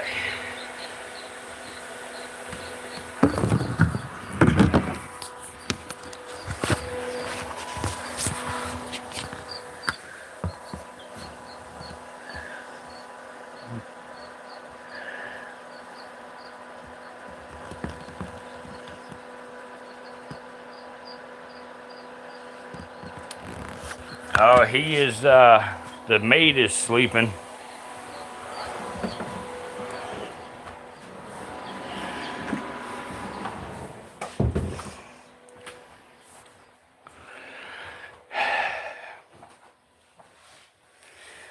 All right, folks, I am for real gonna call it a night now. I appreciate everybody hanging out for over 3 freaking hours with me. Thank you to everybody that stuck around. And, you know, like I say, tonight definitely was nowhere near the success we've been having. But anytime that y'all stick around and chat with me, to me, it's a success. So I appreciate that. And what do we got here? What do we got here? It's a little dark to see. But, all right, Miley. Thank you, guys. We'll see y'all tomorrow night. Hopefully we can make it bounce back tomorrow night. I mean, it's not a surprise. I mean, it's, you know, the start of the week, it happens. I think this happened last week too. So either way, we're good. We'll bounce back again. And if we don't, those of you that keep coming, you know, we'll have fun and we'll continue to learn. I am going to start showing 2 new snakes a week for a while. So I got a lot more snakes to show. So I'm going to start showing, 2. I'm going to try to show 2 a week. Sometimes it might only be 1. But we're going to show new snakes every week. We're going to show some of the old stuff too, stuff you've already seen. That's for new people that come in and everything. But we'll definitely try our best to keep it entertaining and educational and, whatever. So I'm sure we can make something happen.